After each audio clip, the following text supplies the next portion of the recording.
Chapter 1. The volcanic magma-like temperature seemed to burn her body dry, and the only one who could save her was the man in front of her. She clung to the marble-like cool skin, and the instinct to survive finally made her give up resistance. The pain rose little by little with the pleasure, like fireworks constantly exploding in her mind, making her feel like a lonely boat in a blazing sea of fire, floating and sinking. She couldn't extricate herself. "Hey, wake up. It's air-conditioned here. Don't catch a cold." The pressure on her shoulders made Ningxi wake up suddenly. She looked at the nurse's concerned eyes confusedly. She immediately blushed with guilt and avoided her eyes shamefully. Damn it, it had been a long time. After that night of drunkenness, she and Su Yang still appeared in her dreams from time to time. Fortunately, she was unconscious and had no memory of that night. Otherwise, she really didn't know how to face Brother Yang. Seeing that she had woken up, the nurse handed her the list in her hand. "You forgot to take your pregnancy test report. Dr. Zhong asked you to come again next week." Ningxi took the report, smiled sweetly, and carefully put the list into her bag. Su Yang was abroad for an investigation and would come back today. Thinking of the meeting at night, Ningxi couldn't help but feel nervous. Because the place where Su Yang lived was too isolated, she finally got in touch with him when the child was more than 7 months old. Thinking of Su Yang's shock when he knew she was pregnant, Ningxi was a little nervous. Was it because she was particularly sensitive during pregnancy? Ningxi always felt that Su Yang was not as happy as she was. The doctor comforted her that when a man had his first child, it was difficult for him to change his mind for a while. But she couldn't take the initiative to ask for marriage, could she? Coming out of the hospital, the sun was blazing. Ningxi held her waist with difficulty and was about to flag a taxi. Suddenly, a dazzling red sports car rushed towards her. Ningxi's heart skipped a beat and she took a few steps back. With a harsh sound of the accelerator, the red sports car brushed past her clothes and stopped abruptly. Ningxi was so scared that her heart almost stopped beating. She just stood still and saw Ning Xueluo, who was wearing a tight red dress and had big curly hair, getting out of the car. "Ning Xueluo, are you crazy?" Ning Xueluo looked at her and smiled meaningfully. She crossed her arms and walked like a cat. She stood in front of Ningxi and looked down at the big-bellied Ningxi with pride. "What? Are you afraid that I'll kill the bastard in your stomach?" Ningxi subconsciously covered her lower abdomen and took a step back. She looked at her warily and said, "Ning Xueluo, don't go too far." Even though she knew that Ning Xueluo had always been at odds with her, Ningxi did not expect her to say such vicious words. "I'm too much. You're the one who's going overboard. You got drunk and fooled around with a wild man, got pregnant, and now you want Su Yanxi to be the father. TSK. Ningxi, you're shameless." Ningxi paused. "What nonsense are you talking about? Oh, don't tell me you really believe that the person you slept with that night was Su Yang?" Ning Xueluo laughed her head off. "You said that you and Su Yang grew up together and were childhood sweethearts. You don't even know what his body looks like." The more Ningxi listened, the paler her face became. Standing under the scorching sun, she felt cold all over. That's right, the man that night, she only thought that. Su Yang might be stronger than she had imagined after he became an adult. Now that Ning Xueluo reminded her maliciously, she suddenly remembered that in addition to his physique, the man that night seemed to be different from Su Yang in many aspects. Chapter 2. Let me tell you the truth. That night, you drank my spiked wine. Don't talk about how unsatisfied you were. I was kind enough to find 2 strong men for you. Who knew that you would be so ungrateful and barge into a wild man's room? You even. Ning Xueluo said in a disgusted tone, "Brother Yang is too kind. He was afraid that you wouldn't be able to accept it when you woke up, so he said that it was him that night." "You." Ningxi trembled with anger. Hearing this, she couldn't help but pinch Ning Xueluo's wrist. "Why did you do this to me? Why? Haven't you done enough harm to me?" Ning Xueluo frowned and was about to push Ningxi away. But when she saw Su Yang behind Ningxi, her voice immediately softened and she looked pitiful. "Sister, I know I was wrong. If you want to beat or scold me, just do it to me. Don't blame Brother Yang." Ningxi was stunned. The next second, she saw Ning Xueluo suddenly fall to the ground. That posture. It seemed that she had pushed her. Ningxi, what are you doing? She heard a scolding voice behind her ear. Ningxi turned around in surprise and saw Su Yang with a cold face. Su Yang passed by and helped Ning Xueluo up. Xueluo, are you okay? Ning Xueluo almost hung on Su Yang. Brother Yang, I didn't mean to do it. I really know I was wrong. Now it's all my fault, sister. Okay, I'm here. Su Yang patted Ning Xueluo's shoulder and asked her to get in the car. I'll explain it to Ningxi. Ningxi's mind went blank. She watched Su Yang walking towards her and his mouth opening and closing. He talked for a long time. He talked about their childhood, his struggle in love with Ning Xueluo, his anger when he found out that Ning Xueluo had framed him, his shock and guilt when he found out that Ningxi was pregnant, and his acceptance of Ning Xueluo's apology. Finally, he said, Ningxi, I'm sorry. I can't marry you. It's not because of what happened that night and this child. It's because I can't let Xueluo down anymore, and I don't want to cheat my feelings anymore. In the past few months, he had gone abroad with Ning Xueluo. After spending so much time with her, he couldn't bear to part with her. Even though he admitted that he had sex with Ningxi that night in order to redeem himself, he had already chosen Ning Xueluo in his heart. Therefore, after learning that Ningxi was pregnant, he immediately went to the Ning family to explain everything to his parents and told Ningxi the truth. In other words, Su Yang, you knew from the beginning that Ning Xueluo was the one who drugged me? Did you tell me it was you that night to protect her? Ningxi, who had finally found her voice, looked at the calm Su Yang in a daze. Ningxi, Xueluo didn't do it on purpose. She's young and impulsive. What about me? Ningxi looked up at Su Yang, her face full of despair. Have you ever thought about me? Su Yang didn't say anything. After a long time, he reached out to pull Ningxi. The sun is strong here. Let's go home first. Don't touch me. Ningxi pushed Su Yang's hand away and suddenly laughed. Until now, Ningxi felt that she was living like a joke. In order to come to Su Yang's city, she had to study so hard to get into B University. In order to please Su Yang, she gave up her dream of acting. In order to be a match for him, she abandoned her adoptive parents and returned to the Ning family. All day long, she clumsily tried to please these so-called celebrities. In the end, she only got one sentence. I can't let Xueluo down. Ning Xueluo not only took her identity, but also her biological parents. Now, she even took away her sweetheart. Ning Xueluo was young. Could her mistakes be forgiven? Then, who would pay for her life? She didn't even know who the man that night was. Ningxi covered her face. Her body trembled like a sieve. She had reached the limit of despair. Su Yang saw Ningxi walking to the road in a trance and threw away the cigarette between his fingers.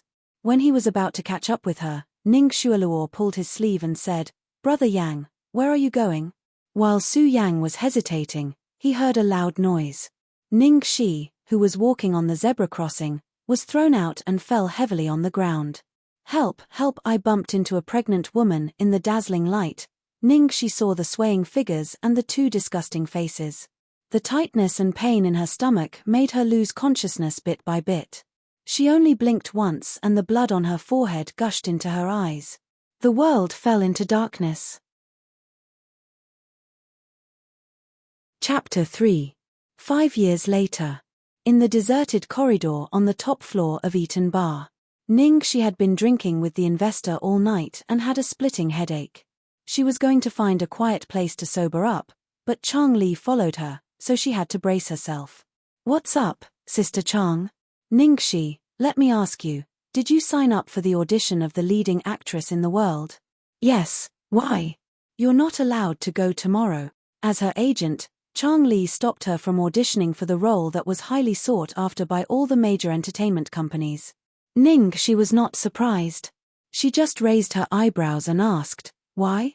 How dare you ask me for the reason after making the decision behind my back?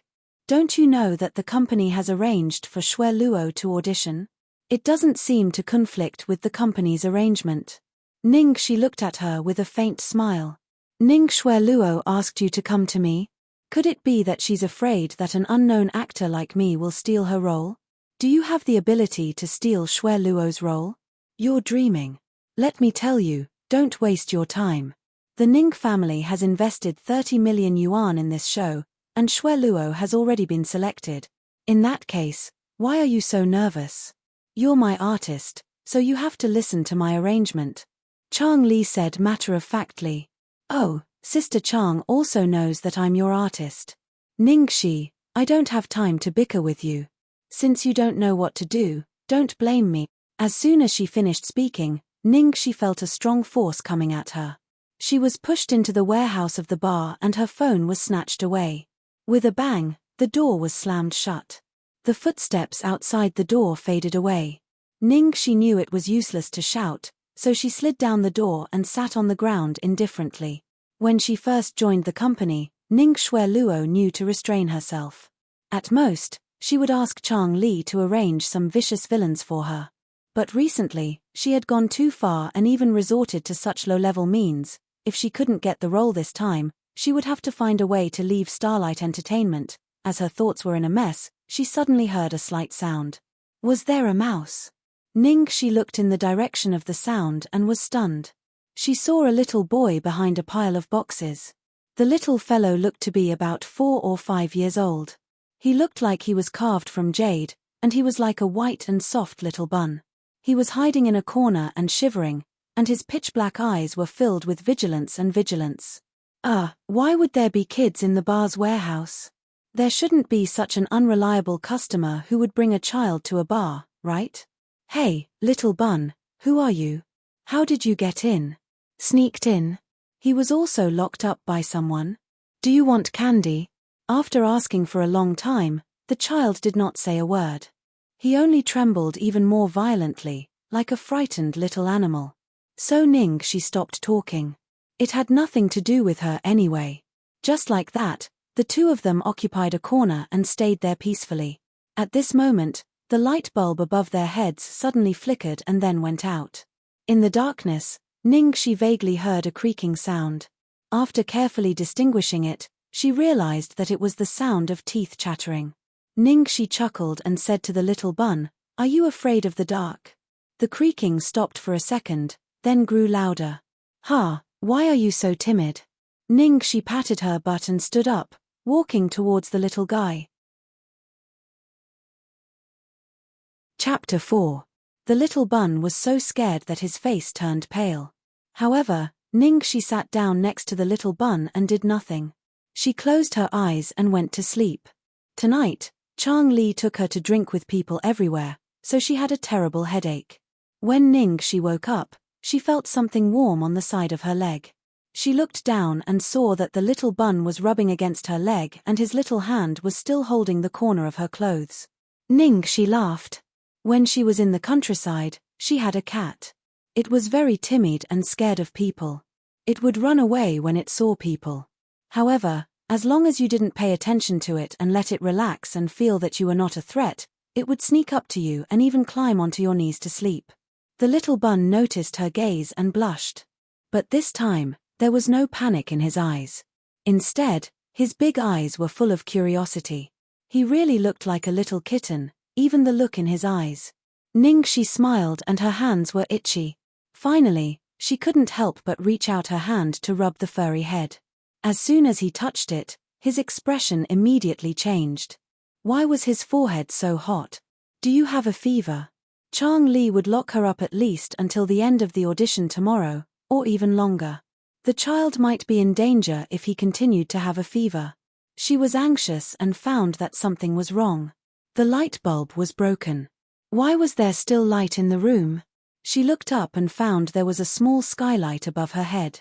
Starlight sprinkled down from the window. Ning Shi looked around and brought a ladder over. "Little bun, come here. I will help you out." For the first time, the little boy responded to her words.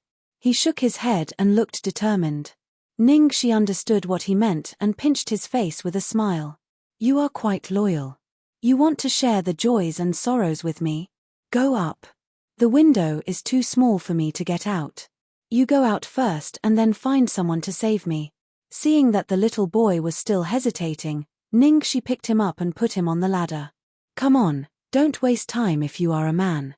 I will protect you from below. Finally, she sent the child out. Ningxi felt dizzy and her legs gave way. She fell down from the ladder. Next to the window, when little Bun saw this scene, a great amount of fear appeared on his previously lifeless little face. Ningxi forced herself to say one word. Go! Under the starlight, the woman's pale and haggard face could not hide her breathtaking beauty. Especially that pair of eyes, they were clear and beautiful, and they seemed to be filled with an ocean that reflected the stars.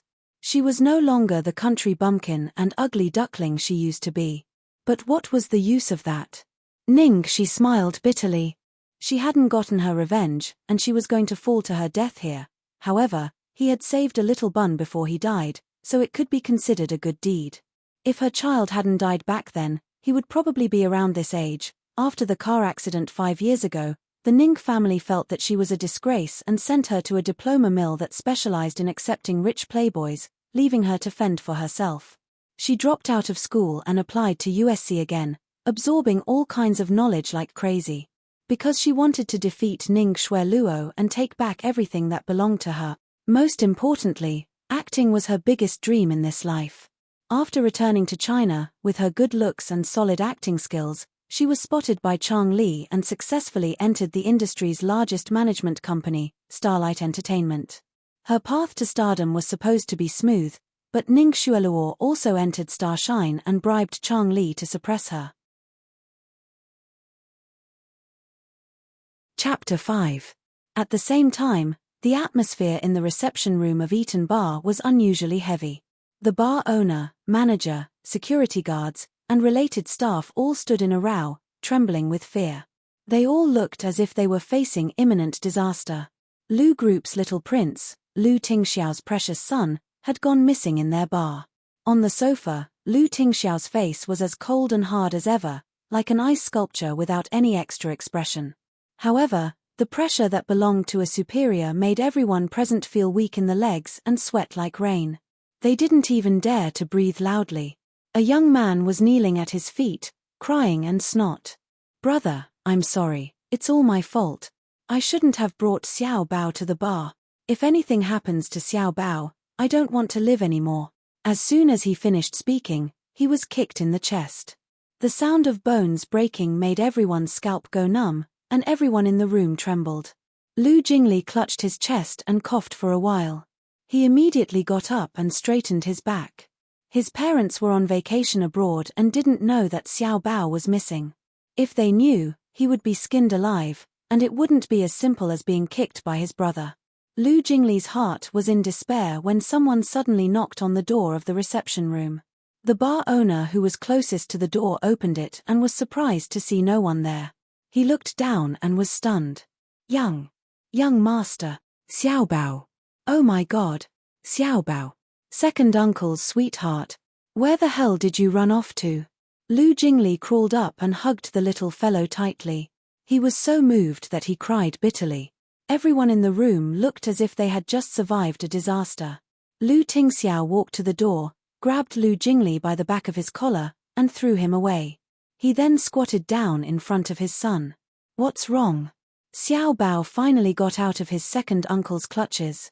He grabbed Lu Tingxiao's hand and anxiously tried to pull him out. As soon as Lu Tingxiao got close to his son, he could smell the scent of alcohol on him. Apart from that, there was also a faint fragrance. It wasn't the pungent smell of perfume. Instead, it was like a small flower that bloomed on a glacier, exuding a faint, cold fragrance. He felt an inexplicable sense of familiarity, and his heart even palpitated for a moment. Seeing that Lu Tingxiao didn't move, little Bao's little finger pointed towards a direction, and he was anxious to the point of emitting hoarse sounds. Lu Tingxiao picked up his son and walked in the direction his son pointed. Seeing this, Lu Jingli and the rest of the people behind him looked at each other and followed suit. 5 minutes later, the group stopped in front of the warehouse on the top floor. Xiao Bao wriggled his body off his father and banged on the door of the warehouse with great force. He looked extremely anxious. What's wrong with Xiao Bao? What's inside? Lu Jingli was confused. Lu Tingxiao ordered expressionlessly, "Open the door." "Yes, yes, yes." The bar owner nodded, then turned his head and scolded the female manager beside him. "Manager Yi, what are you waiting for? Open the door. Where's the key?" Open the door?" The female manager froze. Oh no. She was still locked in there. She had promised Chang Li that she would lock her up until the end of the audition. However, with the two gods of the Lu family and her boss waiting, how could she say no? She could only take out the key and open the door with trembling hands. As soon as the door was opened, she saw a woman lying on the ground, unconscious. What's going on? Why is there a woman inside? The bar owner was furious. I don't know either. There wasn't anyone inside when I checked before. The female manager tried to explain with a guilty conscience. Hurry up. Save her first. As soon as someone tried to approach Ningxi, Xiao Bao immediately threw himself at Ningxi with a ferocious face, not allowing anyone to approach. Chapter 6. Boss Lu, this. The bar owner was at a loss. He couldn't figure out what was going on. Lu Tingxiao's gaze swept past the female manager, who looked guilty. Then, he glanced at the collapsed ladder on the ground and the skylight that could only fit a child. He could roughly guess what had happened. He raised his hand and dismissed everyone. Then, he walked over and carried the woman personally. The faint, cold fragrance in his arms became even more distinct. Seeing that Lu Tingxiao was going to carry her, Xiao Bao didn't stop him. However, he didn't look very willing. He looked as if he would have carried her himself if he wasn't so small. First People's Hospital of B City. When Ningxi woke up, it was already the next morning. As soon as she opened her eyes, she saw a man sitting on a chair by the window. His slender legs were crossed casually. His well-tailored suit outlined his broad shoulders and thin waist. The buttons on his white shirt were meticulously buttoned up to his collar. Even though he was under the morning sun, his body seemed to be covered with an eternal layer of ice. His cold and arrogant expression was like that of a king in a medieval castle. The man seemed to sense her gaze. He suddenly raised his deep, deep-sea eyes and shot a cold gaze straight at her. That gaze was too invasive. It was like a sharp scalpel dissecting her inch by inch. It was hair-raising. Ningxi shivered. She couldn't care less about the uncomfortable gaze of this strange man in front of her. She asked anxiously, "Sir, may I ask how I came here? Have you seen a little boy? He's 4 or 5 years old. He doesn't like to talk. He's fair and soft and looks adorable." Adorable. The man raised his eyebrows at Ningxi's description. Then, his gaze shifted to her right. His voice was as cold as his. "You mean Xiao Bao?" Ningxi hurriedly followed the man's gaze. She saw a fair and soft little bun sleeping soundly on the small bed beside her. There was an 4 drip on the back of his hand. Yes, that's him. His name is Xiao Bao. Ningxi finally heaved a sigh of relief. She leaned over and touched Xiao Bao's forehead. The fever had subsided. She regretted saving the child earlier. After all, the child was too young and had a fever. In a chaotic place like the bar, what if something happened to him if he went out alone? Ningxi looked at the ice sculpture man again. "Are you this kid's?" As soon as the words left her mouth, Ningxi realized that she seemed to have asked for nothing. The big and the small looked like they were carved from the same mold. They were definitely father and son, biological children. As expected, the ice sculpture replied, "Father. Hi, beauty, you're awake. I'm Xiaobao's second uncle." Suddenly a big face came over. Ningxi subconsciously stepped back. When she saw the man's face clearly, she was stunned. Lu Jingli. He was the second son of Lu Group and the boss of Shengshe Entertainment. Because of his outstanding appearance and romantic personality, he appeared in the entertainment pages of newspapers and magazines more often than artists. There was no way she would mistake that face for someone else. The ice sculpture man was Xiao Bao's father, and Lu Jingli was Xiao Bao's second uncle. Wasn't that ice sculpture Lu Jingli's brother, Lu Tingxiao? Lu Tingxiao was known as the god of fortune in the capital city. He was like the uncrowned king of the capital city. She never expected that the person she saved was Lu Tingxiao's legendary illegitimate son, the shiny little prince. Chapter 7. Lu Tingxiao sized up the woman on the bed, as if trying to figure out if the look of surprise on her face was real. After a while, he finally believed that she didn't know about Xiaobao's identity, so he said coldly, "Your request." "Ah, what request?" She didn't understand the meaning of these words that came out of nowhere. "My brother wants to thank you for saving Xiaobao. He wants you to make a request." Lu Jingli looked as if she had hit the jackpot. She thought quickly and then said cautiously, "Actually, you don't have to thank me. I did save Xiaobao, but he also saved me. If Xiaobao hadn't gone out to call for help, I would still be locked up in there. So we're even." Although she had been lucky enough to save little Crown Prince, she didn't dare to take credit for it. The richer one was, the more paranoid they would be, not to mention the Lu family, which was a super rich and powerful family. It would be nice if they didn't suspect that she was up to something. Didn't Lu Tingxiao look at her as if she were a thief? To avoid future trouble, it was better to cut ties with them. She didn't think there was anything wrong with her answer, but Lu Tingxiao looked unhappy, which made her nervous. Did she say anything wrong? Why did he look so scary? "Brother, don't look so scary. Those who know will think you're repaying a debt of gratitude, but those who don't know will think you're taking revenge." Lu Jingli couldn't bear to see the beauty being frightened, so he said to Ningxi, "My brother doesn't like to owe people favors. You'd better make a request. Don't stand on ceremony." How could he force her to make a request? Ningxi's mouth twitched. "I'm not being polite. I'm telling the truth. If you don't believe me, you can check. No need." Lu Tingxiao's reply was concise and to the point. His expression was already slightly impatient.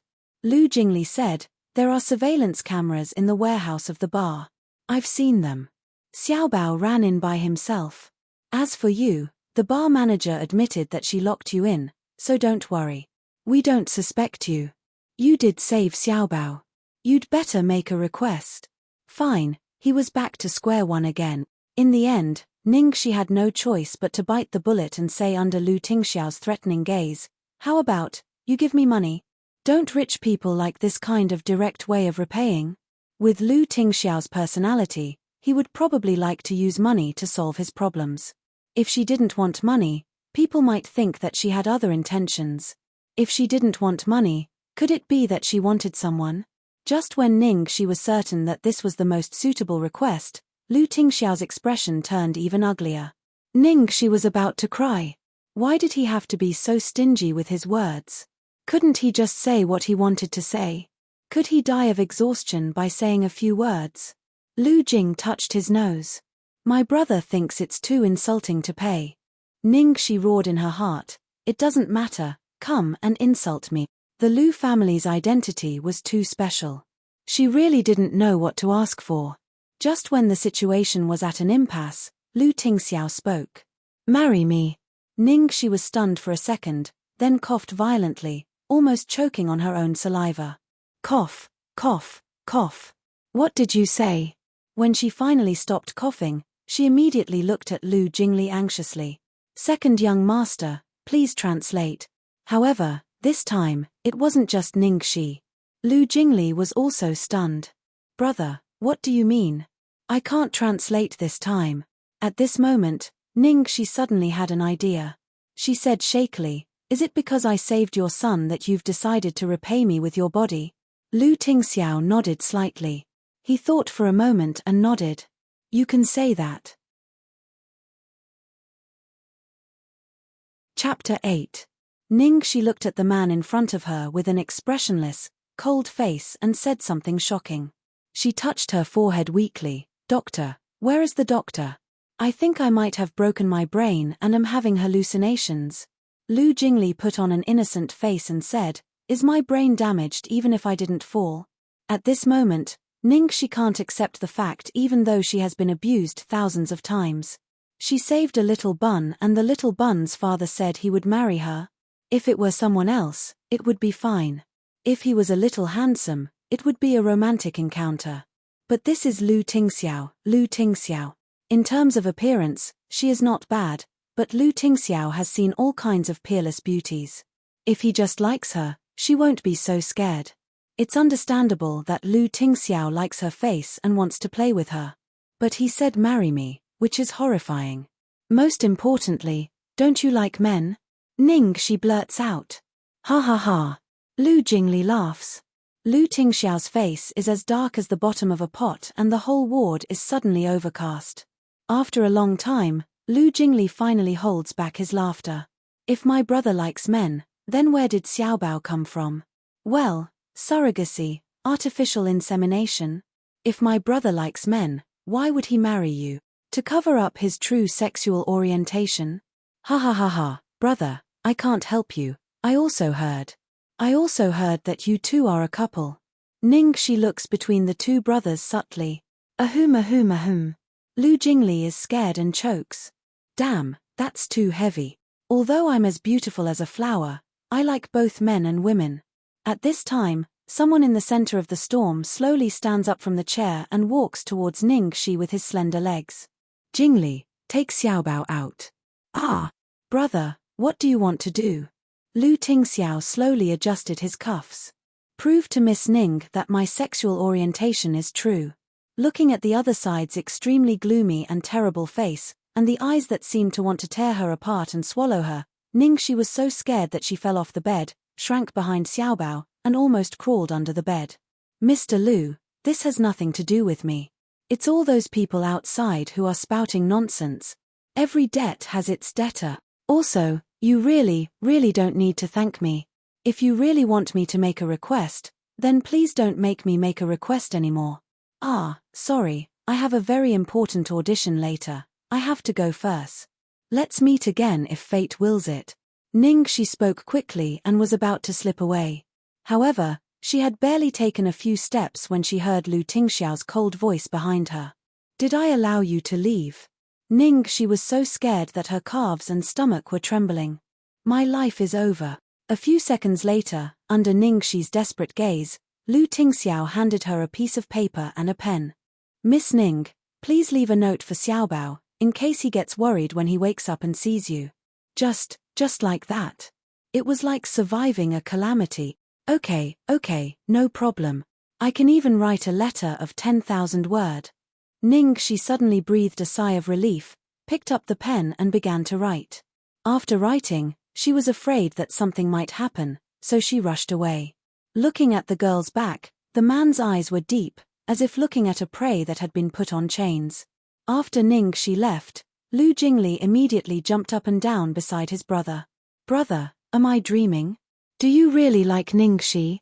32 years. You've been grinding an iron bar into a needle, but you've never taken a fancy to a girl. Even as your brother, I'm starting to wonder if you're gay. As soon as he said the word gay, he was blocked by his brother. Shut up. Oh. Lu Jingli choked. He was full of gossip, but he couldn't ask. It was really suffocating. Chapter 9. It was rush hour and there was a serious traffic jam. Ning Shi was late when she arrived. Chang Li and Ning Xueluo came out of the audition building happily, surrounded by a group of people who congratulated them. Ning Xueluo saw Ning Shi rushing over with sweat all over her face. The way she looked at her was exactly the same as 5 years ago. It was as if she was looking down on an ant. Seeing Ning Xueluo get into the nanny van and drive away arrogantly, Ning Shi didn't leave. Instead, she quickly ran into the building. It wasn't too late. Halfway there, she bumped into a group of people who were talking and laughing. They were the judges of Under the Heavens. Sorry, I'm late. Ning Shi bowed deeply. Looking at Ning Shi, who suddenly blocked their way, the judges looked at each other in dismay, all looking a little unhappy. No one liked being late. The assistant director said with a straight face, "The audition is over. What's the point of coming here now? Young people nowadays are getting more and more unreliable. I'm not here for the audition." Ning Shi said. Oh, you're not here for the audition? Then why are you here for the audition? The scriptwriter asked with interest. I'm here for the second female lead, Meng Chang'e. As far as I know, You didn't find a suitable candidate in the last audition for the second female lead. Ningxi raised her head as soon as she finished speaking. The moment Ningxi raised her head, there was at least 5 seconds of silence. The assistant director who had been unfriendly just now was staring at her. The girl had red lips and white teeth.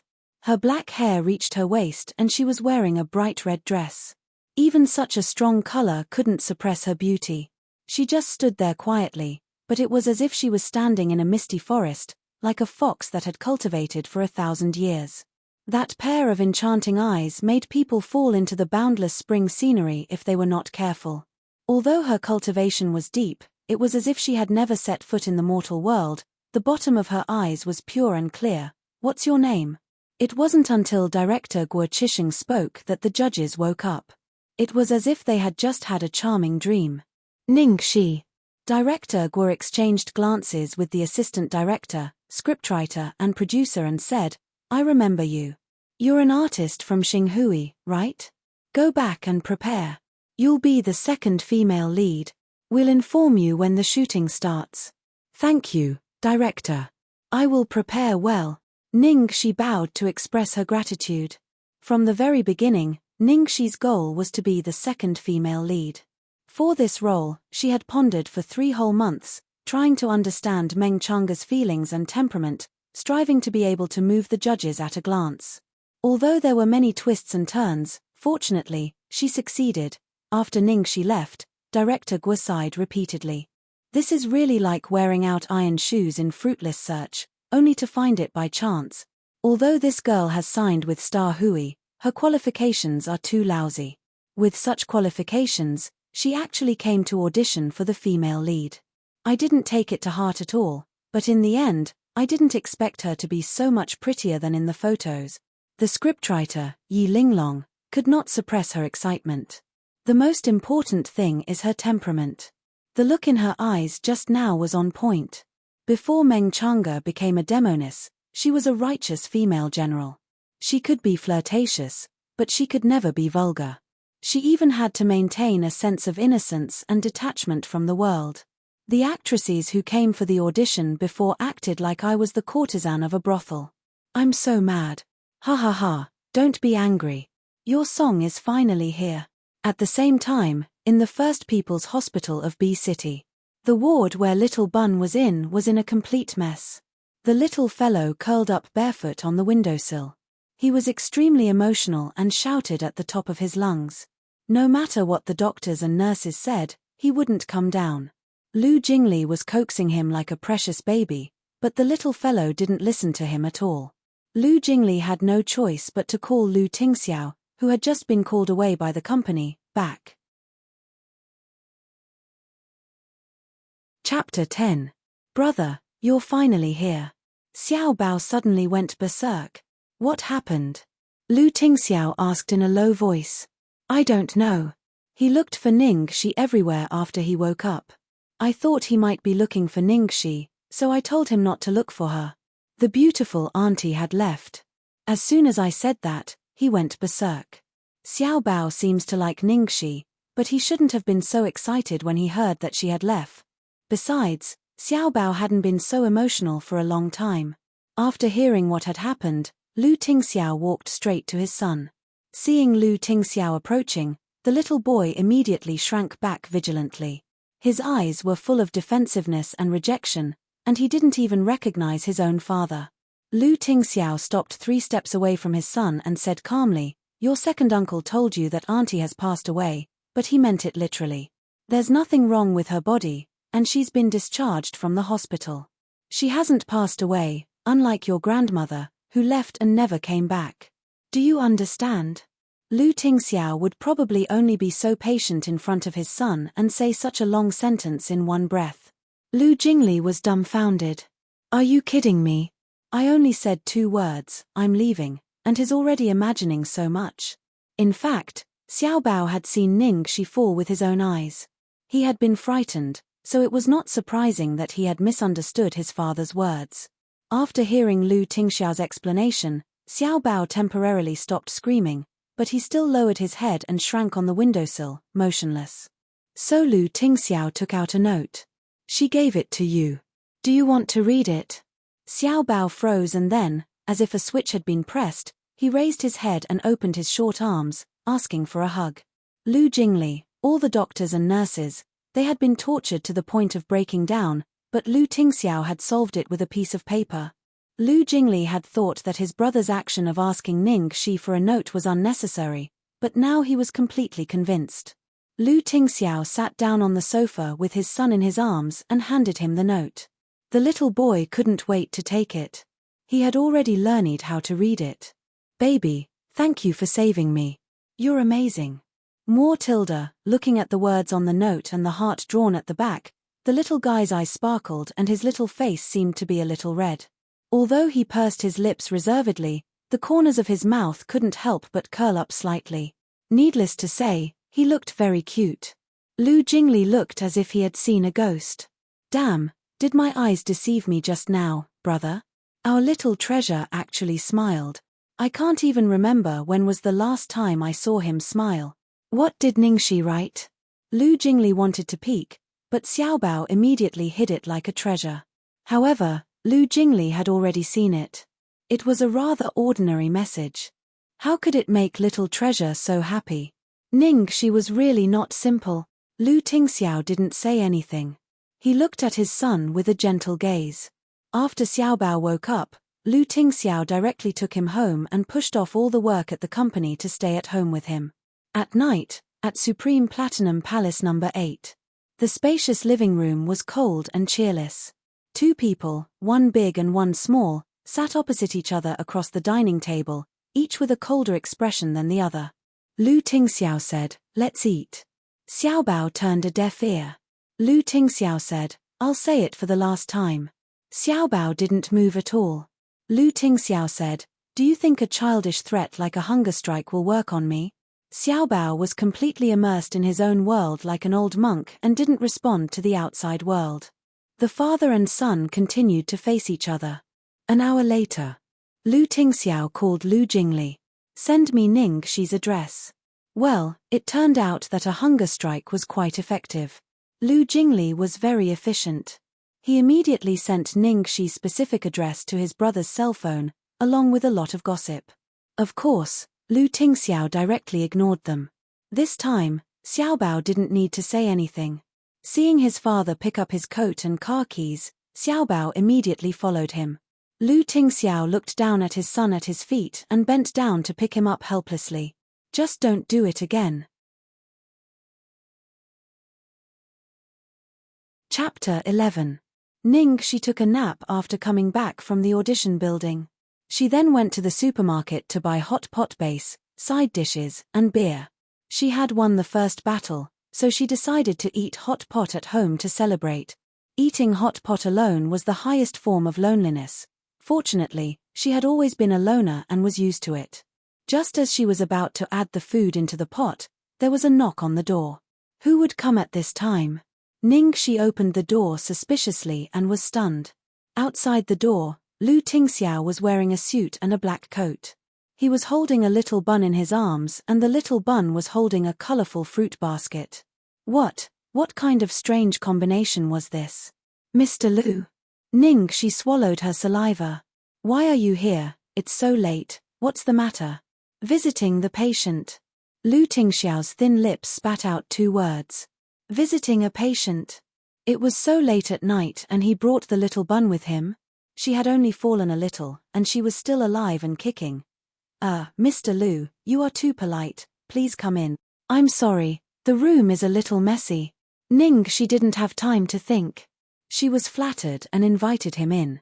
She quickly tidied up the room, removed the junk from the sofa, and stuffed the messy clothes under the bed.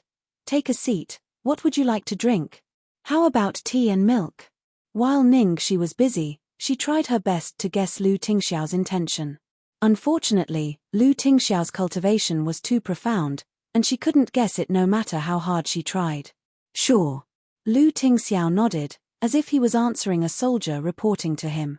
Ning Shi could only make a cup of tea for Lu Tingxiao and a glass of milk for the little bun. Lu Tingxiao sat on the sofa in the cramped living room and the little bun sat next to him. The father and son not only looked alike but also had the same expression. They were both expressionless. Neither spoke. Then there was an awkward silence. She sat opposite and wanted to cry. What the hell, what were these two doing here? At this moment, there was a bubbling sound from the pot and the air was filled with a tempting spicy smell. She wanted to break the silence and casually said, "Well, have you had dinner? I was preparing to make hot pot. Do you want to eat together?" Lu Tingxiao said, "Sure." Little Bun nodded. She was just being polite. Why did the two of you agree so readily? A big CEO and a young master. What kind of delicacies had they not eaten before? Why would they come to eat a shabby family hot pot with a commoner like her? Even she herself felt that she couldn't take it out. However, he had already said what he wanted to say, so he could only bite the bullet and invite them to the table. Then, he ordered 2 more sets of bowls and chopsticks. "The seasoning I bought is quite spicy. Can you eat spicy food?" She asked worriedly. Lu Tingxiao, "Sure." Little Bun nodded. "All right." She brought over the washed side dishes. Lu Tingxiao didn't eat much. Most of the time, he was cooking for them. Little Bun, on the other hand, liked spicy food just like her. It was so spicy that she stuck out her tongue. In the end, even she was a little worried. Is it not good for children to eat too much spicy food? If anything were to happen to this little prince while he was here, she wouldn't be able to bear the responsibility. "I'm not that weak." Lu Tingxiao didn't think much of it. So she didn't say anything more. How was the audition? Lu Tingxiao, who had been silent all this while, suddenly spoke. She was stunned for a moment before she reacted. She replied, "It went well, so I made hot pot today as a celebration." Lu Tingxiao raised his glass. "Congratulations." He didn't expect that the first congratulation he received would come from Lu Tingxiao. Chapter 12. She clinked the beer in her hand with his and smiled from the bottom of her heart. "Thank you." The moment the girl smiled, Lu Tingxiao's mind swayed unnoticeably. She looked at Xiao Bao and said, "I have to thank Xiao Bao this time. If it weren't for him, I wouldn't have been able to make it to the audition in time. Come, baby, let me toast you." Xiao Bao looked at his milk and then at Shi and his father's beer. He seemed a little reluctant, but in the end, he clinked his glass with Shi and gulped down the rest. Shi was tickled by his serious look and couldn't help but laugh.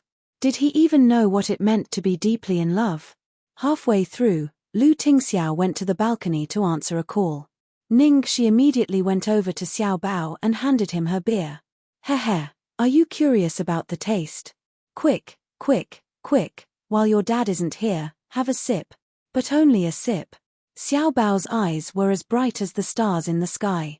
He lowered his head and carefully took a sip. Although it didn't taste good at all, he felt very happy. When Lu Tingxiao came back from the call, Shi immediately sat up straight and pretended that nothing had happened. Xiao Bao was more professional. He drank the milk slowly and didn't seem to be out of place. Lu Tingxiao didn't seem to notice. He sat down as usual, but a trace of warmth quickly disappeared from the bottom of his eyes. The 3 of them weren't bad. She had bought a lot of food and finished them all. Shi saw that it was getting late and was wondering if they should go back. Suddenly, a flash of lightning flashed across the sky, followed by the rumbling of thunder. A strong wind started blowing outside the window. I saw the weather forecast that there would be a storm tonight and a typhoon. Shi looked at the pouring rain outside the window with a headache. Xiao Bao looked at Shi and Lu Tingxiao looked at Shi. In the end, Shi could only say, "It's so late and the weather isn't good. Mr. Lu, it might be dangerous for you to rush back with Xiao Bao. How about, you stay at my place for the night?" Out of politeness, she thought that Lu Tingxiao definitely wouldn't agree. In the end, Lu Tingxiao said, "Okay." Xiao Bao nodded. Damn, why did he agree? Lu Tingxiao was too easy to talk to. Why did she have an illusion that they were looking forward to her saying this? He was going crazy. In the end, Lu Tingxiao and Xiao Bao stayed behind. The dormitory that the company arranged for her wasn't big. It only had 1 bedroom and 1 living room. Sleeping at night was really a problem. I'll sleep in the living room tonight. Mr. Lu, can you and Xiao Bao sleep in my room? I'll go change the sheets. No need. I'll sleep in the living room. You and Xiao Bao can sleep in the bedroom. Lu Tingxiao's tone left no room for refusal. She felt guilty. Not only did she treat President Lu to a cheap hot pot, but she also asked him to sleep in the living room. If there was only Lu Tingxiao tonight, she wouldn't let him stay even if it was hailing, especially when Lu Tingxiao said those words during the day. But she had no choice, there was still a little bun. It was indeed too dangerous for him to rush back with a child in this weather. Moreover, with a little bun, it shouldn't be considered a lonely man and woman, right? She could only accept her fate. I'll see if I can find some clothes for you to change into. After rummaging for a while, she actually managed to find it. Chapter 13. There was a set of children's pajamas in the shape of Pikachu that the manufacturer gave her when she was working part-time. She casually stuffed it in the cabinet, and it was perfect for Xiao Bao to wear. Lu Tingxiao was easier to deal with. His brother had left a few pieces of clothing with her. After recognizing her biological parents, she felt sorry for her adoptive parents. She was too ashamed to face them, so she rarely contacted them. She only had some contact with her younger brother, Tang Nuo. After finding clothes, she went into the room to get a new quilt and pillow for Lu Tingxiao. The sofa in the living room wasn't big enough for Lu Tingxiao's long legs, so she had no choice but to lengthen a stool. Xiao Bao was quite worry-free. After taking a shower, he put on Mengmeng's pajamas and lay down on the bed. After taking a shower, she changed into a more conservative two-piece pajamas. After making sure that she didn't wear anything inappropriate, she walked out. Then, Mr. Lu, I'm going to bed now. Call me if you need anything. Yes. Looking at Shi, who had just finished bathing, Lu Tingxiao's eyes lost focus for a moment, and then the darkness in his eyes was overwhelming. The girl's hair was tied into a bun, and she was wearing the most ordinary two-piece pajamas. She didn't have any makeup on her face, and her jade-like skin had a natural blush from the steam. It could be seen that she had deliberately avoided arousing suspicion. There was nothing wrong with her image.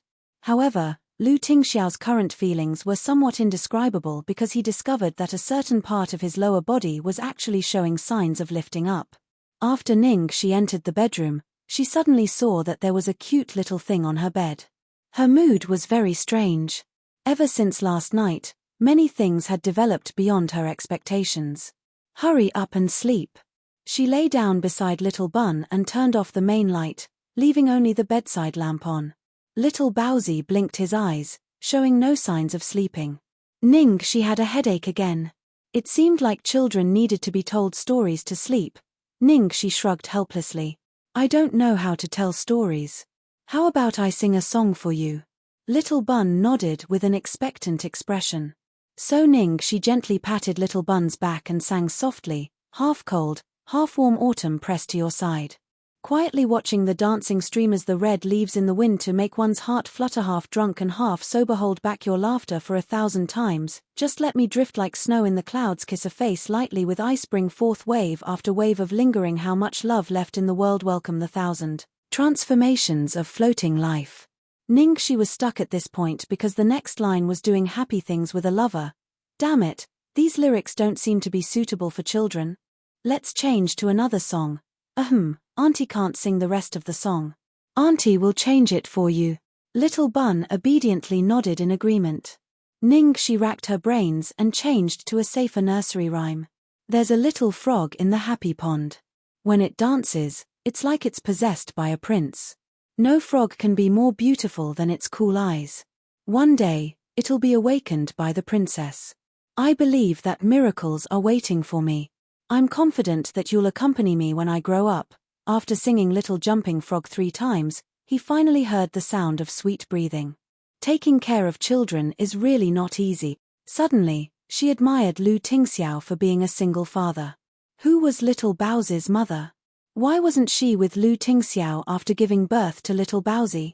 Was it because of his low status that the Lu family refused to accept him? Or did he have some unknown entanglement with Lu Tingxiao? She gradually fell asleep as she let her imagination run wild.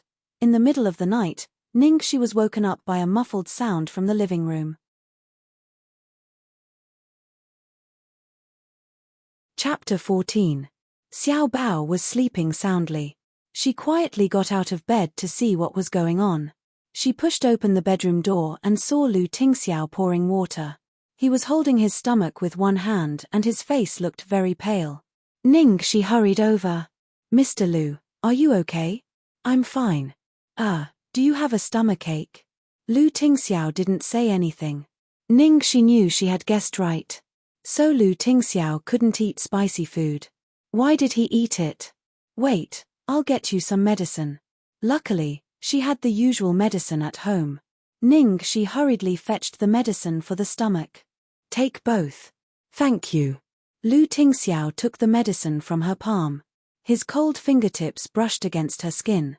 It felt like he was brushing against her heart, making her feel numb. It was a stormy night and such a beauty was right in front of her. It was too easy to go wrong. She recited the pie for a long time before she calmed down. Seeing Lu Tingxiao take the medicine, she couldn't leave immediately, so she stayed with him for a while. "Are you feeling better? Do you need to go to the hospital?" "Sorry, I didn't know you couldn't eat spicy food." She had been worried about Xiao Bao, but Xiao Bao was fine. Lu Tingxiao was in trouble. "What was going on? It's nothing to do with you. It's just an old problem." They were silent for a while. Lu Tingxiao suddenly said, "I'm sorry to disturb you tonight because Xiao Bao wants to see you." She was surprised. "Xiao Bao wants to see me?" Xiao Bao was frightened in the warehouse. "You saved him, so he is very dependent on you now." Lu Tingxiao explained. She found that as long as Xiao Bao was by his side, or when she mentioned anything about him, Lu Tingxiao's cold aura would be much more restrained. He was not as scary as he was during the day. "I see." She nodded. Probably because it was easy to let down one's guard at night, she asked the question that had been bothering her for a long time. "May I ask if Xiao Bao doesn't know how to speak?" She had never heard Xiao Bao say a word. The little guy only knew how to nod and shake his head. "It's not that he can't speak, he just doesn't want to," Lu Tingxiao replied. "So it's because of his psychology?" She frowned. "Xiao Bao is slightly autistic." Lu Tingxiao didn't hide it. "I see." It was about the same as what she had guessed.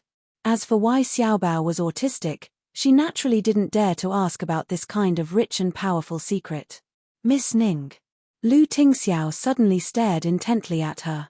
That gaze was clearly cold and clear, but it gave her the illusion that it could burn people to ashes. She was startled by his stare.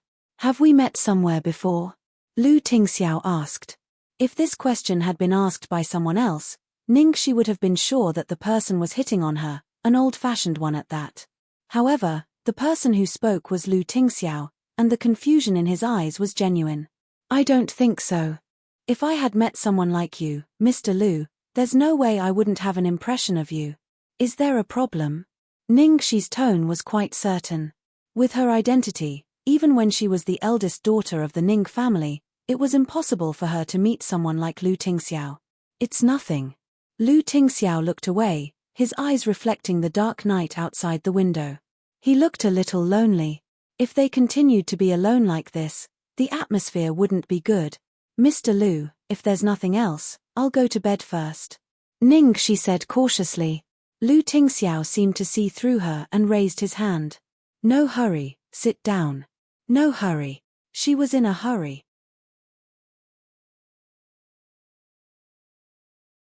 Chapter 15.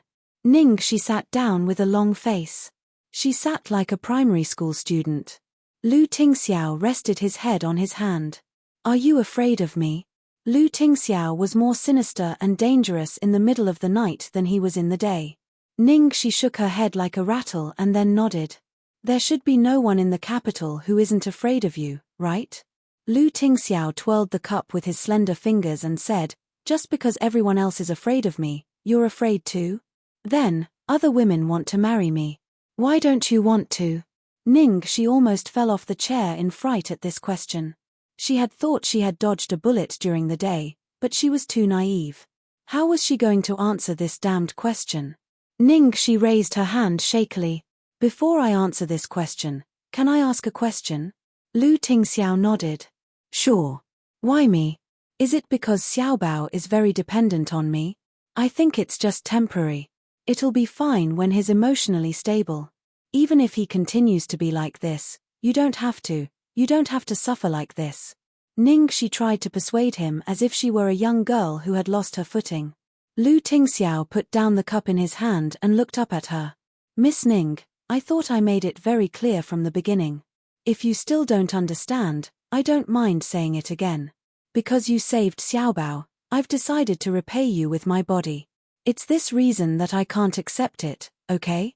Ning Shi roared in her heart. Ning Shi felt that she couldn't get through to him on this issue anymore. She could only say apologetically, Mr. Lu, thank you very much for your kindness. Actually, I don't believe in marriage, so, Lu Tingxiao raised an eyebrow. So, you only want to sleep with me? And you don't want to marry me? That's right. Pooey. No. I didn't mean that. Ning Shi was about to kneel down in front of him. Could he not be so frightening? It's a pity that I only accept sexual relationships based on marriage. Who would believe that? Ning Shi couldn't help muttering. You're pregnant before marriage, okay? Lu Tingxiao looked out of the window, looking a little lost. Xiaobao is an accident. I don't know who his mother is. Why did that sound so lousy? Do you mind that I have a son? Lu Tingxiao suddenly asked. Impossible. Just as Lu Tingxiao had said, all the women in the capital wanted to be Xiaobao's stepmother. She didn't have the right to mind. Then why? It seemed that Lu Tingxiao would not let her go until he got to the bottom of this. Ning Shi touched her forehead helplessly, took a deep breath and said, Mr. Lu, marriage is not a child's play. Whether it's for repayment or for other reasons, we just met. Do you know me? Do you know about my past? I want to marry the current you. Your past has nothing to do with me. Lu Tingxiao's answer was indeed domineering. Ning Shi's face gradually turned cold. But for me, the past is also a part of me. I can't separate my past and marry you. Mr. Lu, people who walk different paths can't make plans together. I sincerely suggest that you take back that absurd idea. What followed was a cold silence. Just when Ning Shi thought that the other party would fly into a rage after being rejected again, Ning Shi's expression changed. Lu Tingxiao said calmly, I understand. Ning Shi finally relaxed. Then I'm going to bed. Good night. Good night. The man looked at her frail back, his gaze as deep as the sea. What didn't change was the temperature at the bottom of the sea.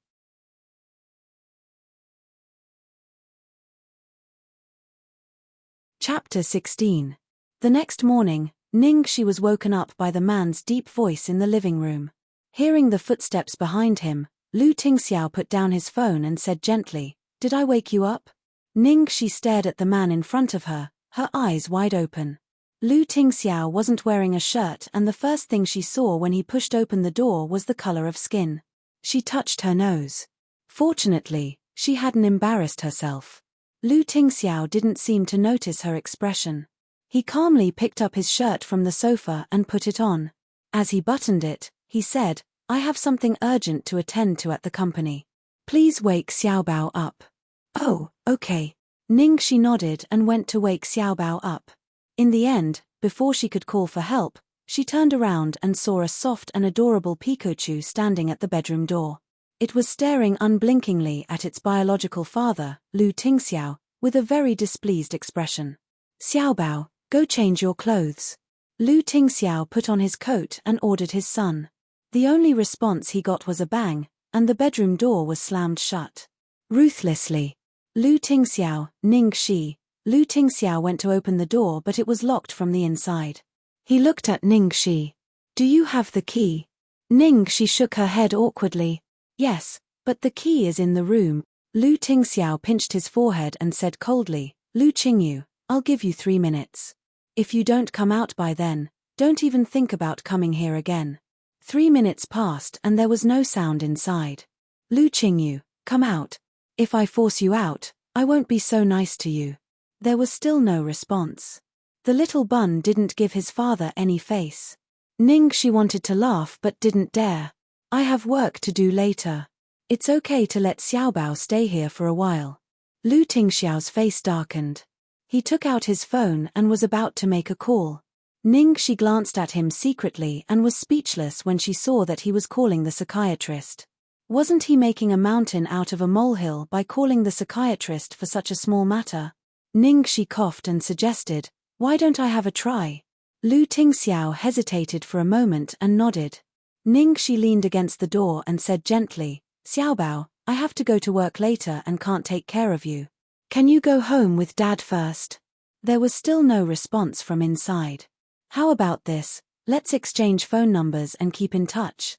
You can also video call me." There seemed to be some hesitant footsteps coming from inside.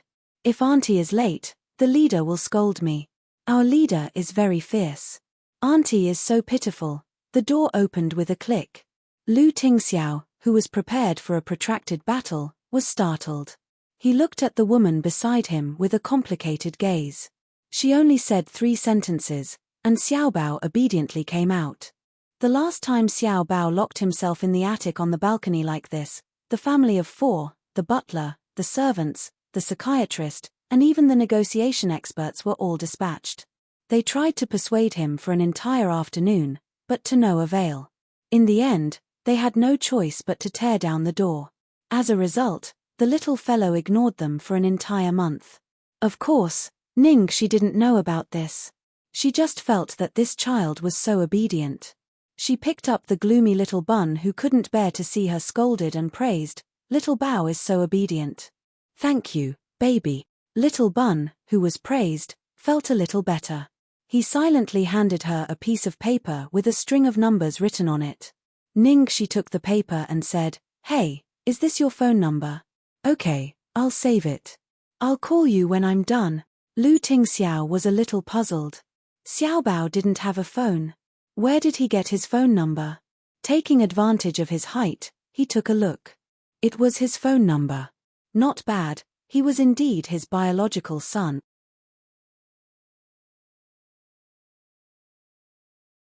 Chapter 17. At Starlight Entertainment.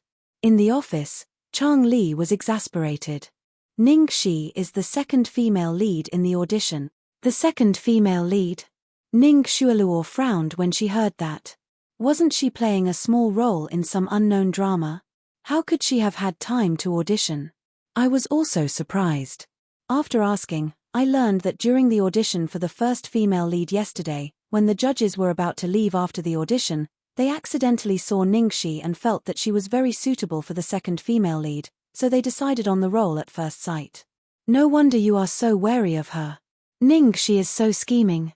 She was still loitering in front of the judges after the audition. I wonder who she is trying to seduce. There was something Chang Li didn't dare to say. Ningxi was so beautiful that she wouldn't be surprised if the judges chose her at a glance. When she had signed Ningxi, she had planned to focus on training her, but Ning Xueluo had suddenly appeared out of nowhere. One was a powerless newcomer, while the other was a popular actress with a powerful family background. Everyone knew how to choose. In the entertainment industry, being beautiful was not the only thing that mattered. Ning Xueluo looked gloomy. Although she is not the first female lead, this film is a big production. It was obvious that she didn't want Ningxi to get the role. Chang Li was a bit embarrassed. I'm afraid it will be a bit troublesome this time. After all, the company has invested a lot of money in this film. The boss was very happy to know that the first female lead and the second female lead have been chosen by our company. It would be good if our company could have someone more suitable than Ningxi to replace her, but the last audition was a complete failure, so there is no reason to replace Ningxi.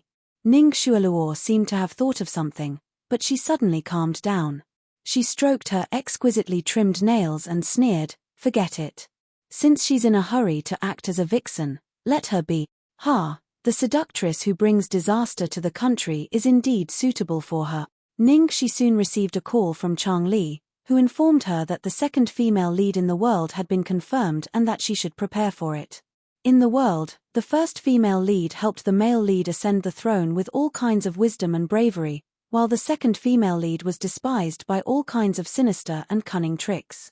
In the end, she was forced to jump off a cliff by the first female lead.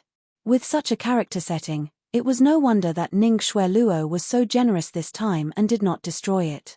Although she got the role of the second female lead in Under the Heavens, she still had to finish what she had to do. She still had a filming set to run today. Her role was that of a mistress who stole someone else's husband. She only had 5 minutes of filming left. She would be surrounded and beaten up by a group of people for 5 minutes under the bright sun. In reality, it took more than 2 hours to finish acting these 5 minutes. Because the extras were inexperienced, their actions and expressions were not uniform, so she had to be beaten repeatedly. Back home, she casually turned on the TV and lay down on the sofa, exhausted.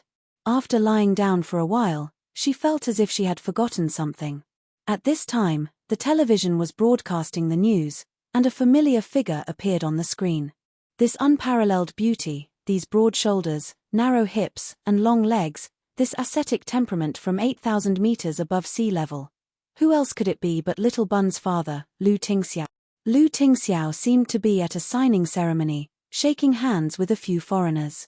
The host excitedly introduced that Lu Group had joined hands with the Italian DR brand to enter the European market, and their market value might double. She finally remembered that she had forgotten to call Xiaobao at the Platinum Gold Palace. The 2 elders of the Lu family had returned from abroad, and the family of 5 was having a meal together. The big project that Lu Group had been negotiating for 3 years had finally been settled. Old Master Lu was very happy and expressed high praise and encouragement to Lu Tingxiao. He even praised Lu Jingli. However, at the end of the speech, the main point came. The gist of it was that work was important, but his precious grandson was even more important. Old Master Lu, Tingxiao, work is important, but you can't neglect Xiaobao. You're done with work now, so spend more time with Xiaobao. Old Madam Lu, if you really don't have time, then find someone to help you take care of him. Xiaobao is already so big, you should also consider your own personal issues. Old Master Lu, your mother is right. Lu Jingli secretly gave his brother a look. Look, our parents are starting to put on a show again. Lu Tingxiao buried his head in his food and did not say a word. Lu Xiaobao held his phone and did not move. Chapter 18. Old Madam Lu was extremely worried when she saw the big and small wooden stakes. Tingxiao, did you hear what I said? And what's wrong with Xiaobao? He hasn't eaten anything all night and has been holding his phone like a treasure. Lu Jingli chewed on the sweet and sour pork and mumbled, Xiaobao is waiting for a pretty auntie's call. Old Madam Lu was confused. What pretty auntie? Lu Jingli waved his hand. Mom, Dad, don't worry. My brother already has someone he likes. Old Madam Lu was still shocked. Is what you said true? Second brother, don't lie to us. Old Master Lu put down his chopsticks solemnly and looked at Lu Jingli inquiringly. Why would I lie to you? It's true. Ask my brother yourself if you don't believe me, Lu Jingli said as he looked at his brother. Tingxiao, is what Jingli said true? Old Master Lu asked in a low voice. Tingxiao, say something, Old Madam Lu urged. Lu Tingxiao said, yes. Old Madam Lu was anxious and after waiting for a long time, she heard only a yes. She was furious. You brat. Can't you say one more word? Why is it so hard to talk to you? Lu Tingxiao said, it's true. Old Master Lu was speechless. All right, he really only said one more word. Old Madam Lu was still worried and asked hesitantly, Tingxiao, is the person you like a girl or a boy? Lu Tingxiao's face darkened and he said through gritted teeth, a girl. Lu Jingli laughed so hard he almost fell off his chair. Of course it's a girl. And a very pretty girl. Xiaobao likes her very much too. Xiaobao has been waiting for her call. Old Madam Lu was so happy that she cried. Our ancestors have blessed us. Our ancestors have blessed us. Tingxiao, which family does she belong to? How old is she? Where does she come from? What does she do? Who are her family members? Why didn't you tell us? Lu Jingli hurriedly interrupted her. Mom, calm down. We didn't tell you because we didn't want you to interfere and end up making a fool of yourself. If they knew Ningxi's real identity and that she had a bad reputation in the entertainment circle, the whole thing would be ruined. At this moment, Old Master Lu spoke up. Tingxiao can't be wrong if he has his eyes on someone. Don't worry too much. What do you mean I'm worried? Don't tell me you're not worried. Who was the one who was so worried that he couldn't sleep in the middle of the night and smoked on the balcony? Old Madame Lu mercilessly exposed her husband. However, after hearing her husband's words, she felt a lot more at ease. Tingxiao has such high standards. The woman he chooses will definitely not be bad. Most importantly, Xiaobao likes her too. As soon as he finished speaking, the phone that Xiaobao had been holding for the whole night suddenly rang. This was Lu Tingxiao's private number. Not many people knew about it. Lu Jingli leaned over and saw that it was indeed Ningxi's number. Is it that girl? Old Madame Lu asked excitedly, as if she was about to meet her daughter-in-law. Lu Jingli nodded repeatedly and answered the call for Xiaobao. Xiaobao didn't know how to use a cell phone very well. Lu Tingxiao had bought a cell phone for him before, but he didn't like it and had thrown it away somewhere. At that moment, everyone's attention was focused on Xiaobao's cell phone.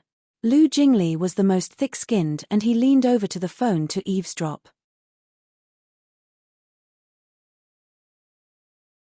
Chapter 19. Ningxi hesitated for a long time before she finally dialed the number. Because of what had happened 5 years ago, she actually didn't like children and was even a little averse to approaching them. That would bring back some bad memories, such as the child she had lost. That child had carried her most gentle expectations, but also represented her dirtiest past. For some reason, Little Bun didn't make her feel uncomfortable at all. Instead, she liked him from the bottom of her heart and couldn't help but want to get close to him. How strange. Hello, hello? The call connected, but there was no sound. Ningxi knew that it must be Xiaobao, so she chuckled. It's Xiaobao, right? Sorry, Auntie just finished work and only remembered to call you now. Xiaobao didn't know how to speak and couldn't respond to her, so Ningxi could only talk to herself. Baby, have you eaten yet? You're too skinny. You have to eat more, okay? Children can't be picky about food, that way they can grow faster, and Chubby is so cute. Although you're already cute enough now. Oh yeah, I just saw your father on TV. He closed a big deal.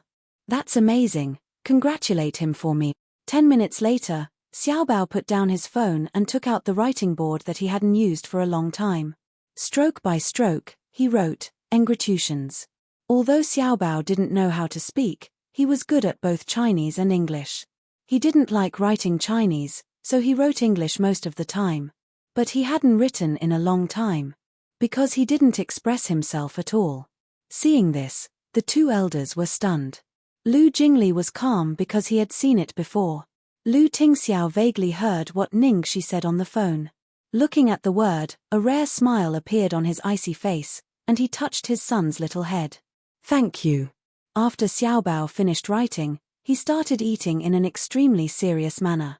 He even ate the carrot that he hated the most. At this moment, the two elders were still in a daze. Boss seemed to have smiled just now. My good grandson wrote on his own, my good grandson ate on his own, and my good grandson even ate a carrot. Old Madame Lu finally came back to her senses and asked impatiently, Jingli, what did that girl say to Xiaobao on the phone just now? Old Master Lu's face was also filled with curiosity. Lu Jingli, who was surrounded by his parents, said slowly, nothing much. She just told Xiaobao to eat more and not be picky. She also asked Xiaobao to congratulate my brother on her behalf. Old Madame Lu's face was filled with disbelief. That's it. Lu Jingli shrugged. What else can I do? Old Master Lu looked very pleased. This girl has done more with one phone call than Xiaobao's psychiatrist can do in a year. That's right. Old Madame Lu was pleasantly surprised. This girl is really not bad. Tingxiao, you must make good use of her. Lu Tingxiao, MHM. Old Madame Lu looked at her eldest son in disdain and turned to her youngest son. Second son, your brother is a blockhead. How would he know how to woo girls? You must help him, all right? Now you know how useful I am. Lu Jingli snorted proudly. Don't worry, I'll definitely use all my knowledge to help my brother, but let's make an agreement. Both of you are not allowed to interfere. You should know that at this stage, it's the easiest thing for a parent to interfere. The two elders naturally responded, we know, we won't ask.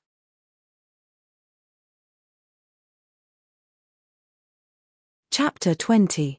After dinner, the two elders had just left when Lu Jingli wagged his big tail and went to his brother to claim credit. Brother, wasn't I awesome just now? Halfway through wagging his tail, a small object was thrown from his brother's hand towards him with a whoosh. Lu Jingli caught it. What's that? When he saw it clearly, his eyes widened. It was a car key. The only one in the world that he had coveted for a long time, the 100-year commemorative Bugatti sports car. Oh, my dear baby. Lu Jingli hugged the car key and kissed it. Brother, I love you. Previously, his brother had refused to give it to him, but this time, he had thrown it to him after saying a few words to his parents. Ningxi's position in his brother's heart was higher than he had imagined. The more Lu Jingli thought about it, the more worried he became. Brother, are you sure it's Ningxi? And it's not for fun, but for marriage?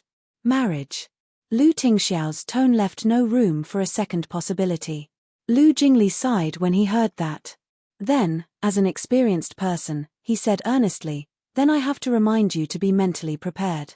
Chasing a woman is like playing a game, there are different levels of difficulty. Easy mode, normal mode, hard mode, hell mode. And Ningxi is definitely on the ground. Prison. Mode. Style. Every woman has a weakness. But what about Ningxi? Do you use money? From the fact that she looks so miserable, she definitely doesn't accept being kept and sleeping around. Love. Look at how many men she dumped when she was abroad. Her ex-boyfriends are all over the entertainment industry, and all of them are not ordinary people. When I saw that list, I was convinced. I've never been convinced by anyone in this aspect. As for using a child, don't even think about marrying her. She's focused on her career and has no intention of having a child. Even if I were to do it myself, it would most likely be Garova. A newbie like you with a negative EQ is practically giving away experience. Lu Tingxiao looked at him coldly 100%. Lu Jingli's mouth twitched. Okay, I'll definitely Garova. Don't pay attention to these small details, okay? In short, my final conclusion is, I bet Ningxi is the same as me, a true believer of not marrying and not having children. This kind of person was cynical about relationships and regarded freedom as life. If you want to play, it's easy. Want to get married? Extremely difficult. That's because you haven't met someone who's willing to marry you and give birth to a life together. The moonlight spilled into the room through the window. Lu Tingxiao's usually cold and stiff face now looked a little gentle. Lu Jingli counted how many words his brother had said this time, his face full of disbelief. People in love are really different. Even an emotional idiot can teach me a lesson. Well, Tilda, but what you said does make sense. What do you think? Do you need any help from your dear brother? Lu Tingxiao gave him 3 words, no need. Lu Jingli panicked. Why wouldn't I need it? Picking up girls is different from working in the business world. Think about it carefully. Do you really not need a smart, wise, and handsome coach to pick up girls? Lu Jingli was trying his best to promote himself when the door to the study was suddenly pushed open with a creak. The two of them turned their heads at the same time. Unexpectedly, he saw Xiaobao in pajamas at the door. Surprise flashed across Lu Tingxiao's eyes. Hey, Xiaobao. Lu Jingli's face was also full of surprise. Xiaobao actually appeared outside of his own bedroom at this time.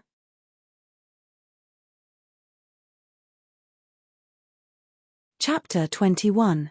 One had to know that Xiaobao was extremely fond of silence. Usually, he would hide in his room alone after he finished eating. The servants in the house had to return to their rooms after they were done with their work. They were not allowed to make a single sound. Otherwise, Xiaobao would become extremely agitated and even lose control if he was slightly disturbed. Old Madame Lu just felt sorry for Xiao Bao and went into his room a few times to bring him food, but Xiao Bao locked himself in the attic. Because of this, Old Madame Lu didn't dare to move in with them even though they loved Xiao Bao so much. But now, Xiao Bao actually came out of his own accord. Not only that, Xiao Bao ran straight to Lu Tingxiao and hugged his leg. Lu Jingli burst into laughter. "What are you doing, Xiao Bao?" "Hugging his leg." Lu Tingxiao looked down at his son and knew what he wanted to do at a glance. He refused without hesitation. "No, you already went there last night." So Xiao Bao's eyes fell on his mobile phone. "You already called me once during dinner." Lu Tingxiao refused again. Lu Jingli, who was at the side, understood. So the little fellow missed Ningxi. Xiao Bao saw that his papa couldn't be persuaded, so he ran over to Lu Jingli and used the same trick again, hugging his leg. Lu Jingli was flattered. "No, no, no, baby, don't do this. You know your second uncle can't stand you acting cute." Although the little baby was usually dull, once he needed someone's help, his expression and demeanor would be so adorable that you would want to die. When he raised his small head and looked at you with those big eyes that were as beautiful as the stars, you simply wanted to pluck the stars from the sky for him. The only one in the family who could resist this trick was Lu Tingxiao. Lu Jingli spread out his hands helplessly. "Xiao Bao, it's useless to act cute. I can't beat your father." As soon as he finished speaking, Xiao Bao immediately let go of Lu Jingli. He was very decisive. Seeing the little boy's expression as if he had been separated by his heartless parents, Lu Jingli leaned against the wall and laughed. "Hey, Xiao Bao, you don't have to be so anxious. There's a saying that if two people love each other for a long time, they won't stay together day and night. When your father marries Aunt Xiaoxi, you'll see her every day." Persuasion failed. The little guy ran out of the door. Lu Jingli shrugged. "What should we do?" "He ate a lot tonight," Lu Tingxiao said. In other words, he wouldn't be able to use the hunger strike for the time being. Lu Jingli calmed down after hearing his brother's words. However, they had still underestimated Xiao Bao. He was just a kid, so he didn't need any strategy. All he needed was to make a scene. As soon as he finished speaking, a loud bang came from the living room downstairs. Lu Jingli and his brother looked at each other, and the two of them quickly ran downstairs. In just a short while, the living room downstairs was already in a mess. In the corner, the antique vase that was as tall as a person had fallen to the ground and shattered into pieces. Everything that could be pushed over or broken was not spared. Lu Qingyu. Usually, Lu Tingxiao would only call out Xiaobao's full name when he was really angry. Even Lu Jingli couldn't stand it, let alone Xiaobao. Xiaobao trembled with fear at his father's terrible face, but he became even more emotional. He screamed at the top of his lungs and ran around to destroy things. Lu Jingli hurriedly chased after him, but he didn't dare to run too fast. There were so many pieces on the ground, and if he accidentally fell on them, the consequences would be disastrous.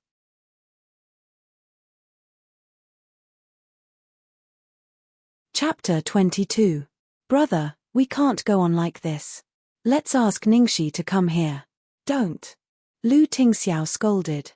Lu Jingli tried to persuade him. "Brother, Xiaobao is still a child. He is not your subordinate. You are too strict with him. What's wrong with spoiling him a little? Every child is willful and mischievous. It's not your place to criticize my way of education." Lu Tingxiao's face was as cold as frost. It seemed that he had made up his mind not to encourage Xiaobao's bad habit of making trouble to achieve his goal. Lu Jingli was in a dilemma between the father and son. It was really a headache. If things got out of hand and alerted his parents, the fact that he took Xiaobao to the bar would probably be exposed. God, someone come and save him. While Lu Tingxiao went to catch Xiaobao, Lu Jingli quickly took out his cell phone and secretly called Ningxi. At night, Ningxi was reading the script at home and chatting with someone on the internet. "Dirty Monster King. Ningxi, can you change your non-mainstream QQ name? It's so annoying. Moaning and moaning, isn't the Dirty Demon King an eyesore? How dare you say that to me? Dirty Monster King. I will return to China next month. Pick me up at the airport." "No, I don't have time." "Dirty Monster King. Pick me up. I said I don't have time." Dirty Monster King, are you coming or not? The other party doesn't want to talk to you and throws a dog at you. Dirty Monster King, the other party caught your dog and beat it up. The dog's heart feels like being pricked by a needle. Dirty Monster King, fuck. Why are you dirtier than me? And who the fuck is a needle? You dirted me first. I don't want to talk to you. I want to read the script. Dirty Monster King, she is just a supporting actress. What's so interesting about it? We had a good relationship. Do you really want to be so heartless? There are so many people who have a good relationship with me. Who do you think you are? Dirty Monster King, Ningxi. Wait and see. Ningxi turned off the computer and concentrated on reading the script. After a while, her cell phone suddenly rang. It was a strange number. She was worried that it was a call from the crew, so she picked it up immediately. Hey, Ningxi, help. I'm Lu Jingli. Come to the palace immediately. Something's happened to Xiao Bao. What? What happened to Xiao Bao? Ningxi's heart immediately tightened. Anyway, it's urgent.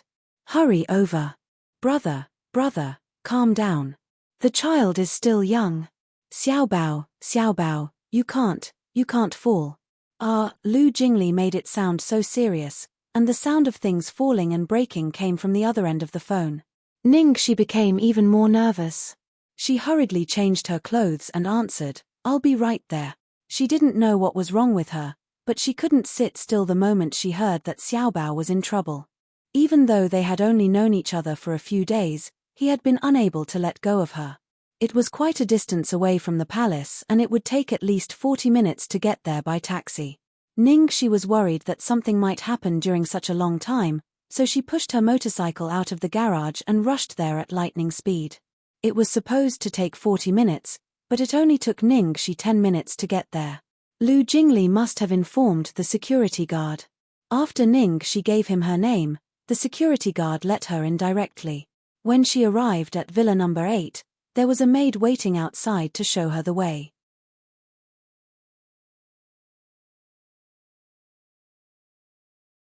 Chapter 23. For the convenience of riding, Ningxi was wearing a tight black leather jacket and trousers. She hurried over and took off her helmet and gloves. Her long hair cascaded over her shoulders like a waterfall. She looked handsome and arrogant. Lu Jingli almost couldn't help but whistle when he saw her in this form. Lu Qingyu, do you really think I don't dare to hurt you? In the corner of the living room, Lu Tingxiao grabbed his son who had nowhere to run. The little boy struggled violently in his arms, like an extremely angry little beast, crazily flashing his tender little claws. No. Ningxi rushed over and snatched Xiao Bao away. Xiao Bao looked up at her and was stunned for a second. Then his big eyes turned red and he plunged into Ningxi's arms, clinging to her and never letting go. Looking at the little boy who was so cute and soft yesterday, but now his eyes were full of fear and he was trembling all over, Ningxi felt so sorry for him. She was so angry that she couldn't care less about the terrible boss and said, Mr. Lu, I know I'm in no position to say anything as an outsider, but I still want to say that your way of education is really problematic. Children need warmth at such a young age. Besides, Xiao Bao's situation is special. He has been stimulated and he doesn't have a mother by his side. You should be more patient and tolerant to him. How can you be so fierce to him? Don't you see how scared he is? You even wanted to fight with him. Lu Tingxiao said, it's my fault. Lu Jingli. Haha. Lu Jingli chuckled as he listened to his brother's clean admission of his mistake. When I said there was something wrong with your way of education, you just scolded me in the face. Ningxi said you were so obedient. After Ningxi came, Xiao Bao was like a puppy that had seen its owner. He was very obedient, completely different from the crazy lion cub just now. He obediently let Ningxi lead him back to the room without moving a muscle. On the sofa, Ningxi gently touched Xiao Bao's head to comfort him. What happened? Wasn't he fine this morning? Lu Jingli sighed. What else could it be? Xiao Bao missed you and wanted to see you, but my brother wouldn't let him. I wanted to call you, but my brother didn't let me. He didn't want to disturb you. In the end, Xiao Bao started to cause a ruckus. He ran around and smashed everything in the living room. My brother didn't want to indulge his bad habit, and the two of them had a falling out. Then, it became like what you saw when you came. Just because you won't see me or call me. Ningxi found it hard to understand. Although Lu Tingxiao had said that Xiaobao was relying on her, was her influence really that great? What do you think? You're underestimating your own influence. Seeing that she was confused, Lu Jingli listed them out for her. Remember that day in the warehouse? When you fainted, Xiaobao didn't allow anyone to touch you. In the end, it was my brother who personally carried you to the hospital. Ningxi subconsciously glanced at Lu Tingxiao. Lu Tingxiao carried her to the hospital. Also, at the hospital, when Xiaobao woke up and saw that you weren't there, he thought that you were dead. He went berserk on the spot and almost jumped off the building. My brother showed him the note you left for Xiaobao, and only then did he calm down. Last night, in order to see you, Xiaobao went on a hunger strike and threatened my brother. As for tonight, because of your call, he ate too much and couldn't use the all-purpose hunger strike, so he did this. Ate too much. Tonight, she did tell Xiaobao to eat more on the phone. How could it be her fault?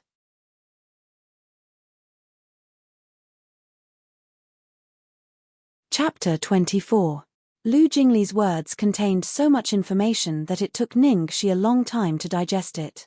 She looked at Xiaobao, who was clinging to her. Xiaobao, did you smash things because you wanted to see me? Xiaobao nodded. Ningxi frowned. Do you know it's wrong? Xiaobao shook his head.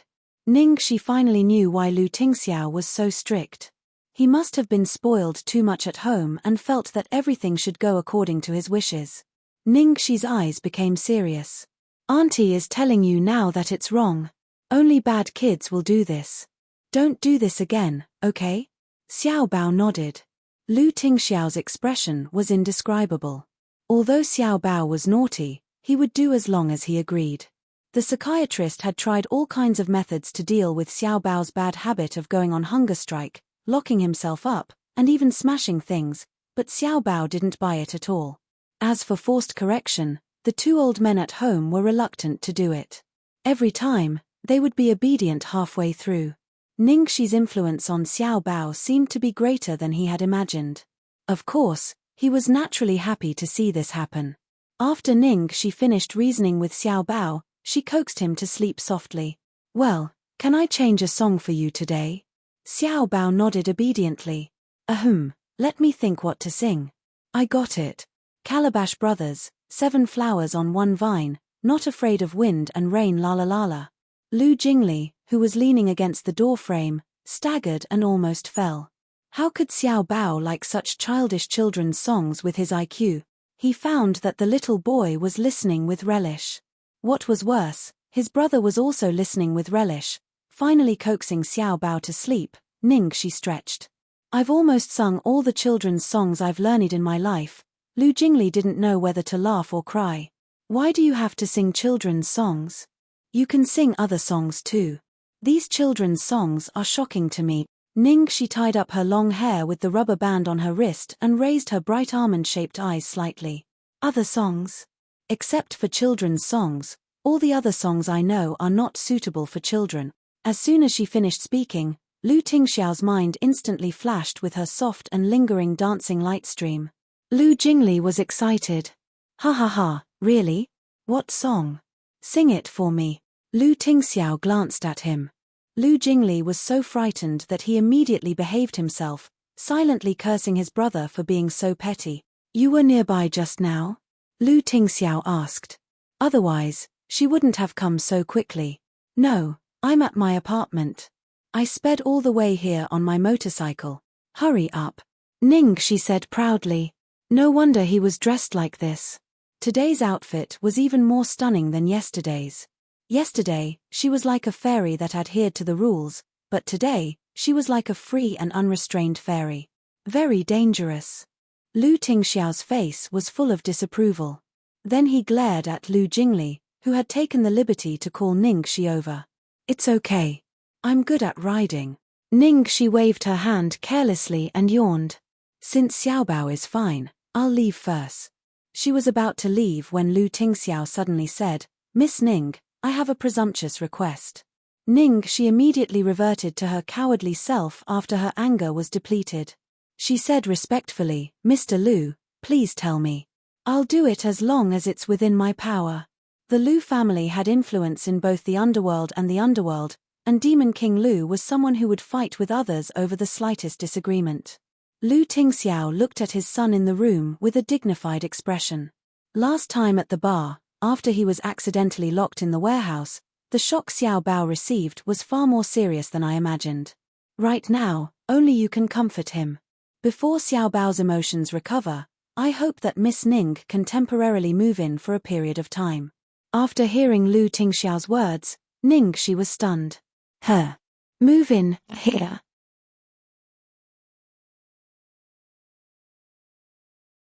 Chapter 25. Yes. Ningxi scratched her head awkwardly. This isn't appropriate.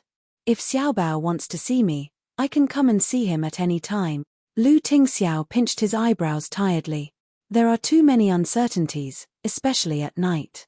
If something unexpected happens, it will be too dangerous for you to rush over like this. With my status, it's not convenient for me to bring Xiao Bao to see you frequently. I know this is a difficult request, but as Xiao Bao's father, I still want to fight for it. I hope you can agree. Ningxi was having a headache. If Lu Tingxiao were to use his power to pressure her, she would definitely turn around and leave. However, with his status and identity, he was begging her so sincerely. Especially in front of such a peerless beauty, facing such a face, she really couldn't refuse. At this moment, Lu Jingli was staring at his own brother with a look of worship. Absolutely amazing. He really didn't expect that his brother would use such a high-end method to open up a bloody path to Ningxi, turning a disadvantage into an advantage on the road to Ningxi. Xiao Bao's existence was not an obstacle to him, but his greatest help. Just at this time, a bang sound rang out, and the table lamp on the bedside table was knocked over. Xiao Bao suddenly jumped off the bed with a panicked expression and rushed out. It was not until he saw Ningxi that the fear in his eyes receded and he pounced on her legs like an arrow leaving the bowstring. The incomparable fear in his eyes was heart-wrenching. Ningxi hurriedly squatted down. Baby, why are you awake? The little fellow buried his head in her body, and his soft little hands wrapped tightly around her neck, refusing to let go. Good boy, Auntie is here. Don't be afraid. Ningxi patted the little boy's back and smelled the sweet milk fragrance of the little boy. She felt very complicated. She clearly hated to be near children, but why couldn't she hate Xiao Bao? Ningxi could only coax Xiao Bao to sleep again, and then gently closed the door and walked out. The messy living room downstairs had been neatly cleaned up by the servants. No wonder they were servants of the Lu family. Not only were they efficient, but they were also well trained. Although they were all curious about Ningxi's arrival, no one looked at her more than once, nor did they dare to whisper to each other. They left quietly as soon as they finished their work. Seeing her come out, Lu Tingxiao just looked at her quietly, didn't say anything, and didn't give her any pressure. Ningxi looked hesitant, but when she thought of how Xiao Bao was tugging at the corner of her clothes, her heart softened in the end. She took a deep breath and said, Okay, Mr. Lu, I'll help you. Take it as repayment for saving me before. Lu Tingxiao's expression relaxed. Thank you. Xiao Bao may wake up at any time. It seems that I can't leave tonight, but my things are still in the apartment. Ningxi was in a dilemma. Don't worry, I'll get someone to get it for you, Lu Tingxiao said and instructed the butler to send someone to make the arrangements. Lu Jingli, who hadn't said a word from the beginning to the end, was dumbfounded by this godlike development. Were they living together? Is there anything else? Lu Tingxiao gave Lu Jingli a sidelong glance. I'll get lost right now. The light bulb that was despised by her own brother quickly left. Originally, he thought that Ningxi's strength could crush him, but now it seemed that his brother was not easy to deal with either. He finally realized that it wasn't that his brother didn't know how to hit on girls, it was just that he hadn't broken the seal in the past 32 years. Lu Tingxiao brought Ningxi into the room next to Xiao Bao's bedroom. You can live here from now on. What style do you like? I'll get someone to redecorate it. Ningxi waved her hand hurriedly. No need, I'll leave after a few days. It's not like I'll be staying here forever. It's too troublesome to redecorate it. It's not troublesome at all. Lu Tingxiao took a bunch of keys from the butler and handed them to her. This is the key to the house. You can go in and out as you please. The door is locked with a password. The password is 591414. This is the key to the attic. You have to keep it close to your body. Xiaobao likes to take the key and hide inside. This is. Seeing that Lu Tingxiao was about to give her the key to the safe, Ningxi hurriedly interrupted him. Wait a minute. Mr. Lu, you're too trusting of me. Aren't you afraid that I'll empty your house? What do you want? I'll get someone to help you. Lu Tingxiao said seriously. He wasn't joking at all.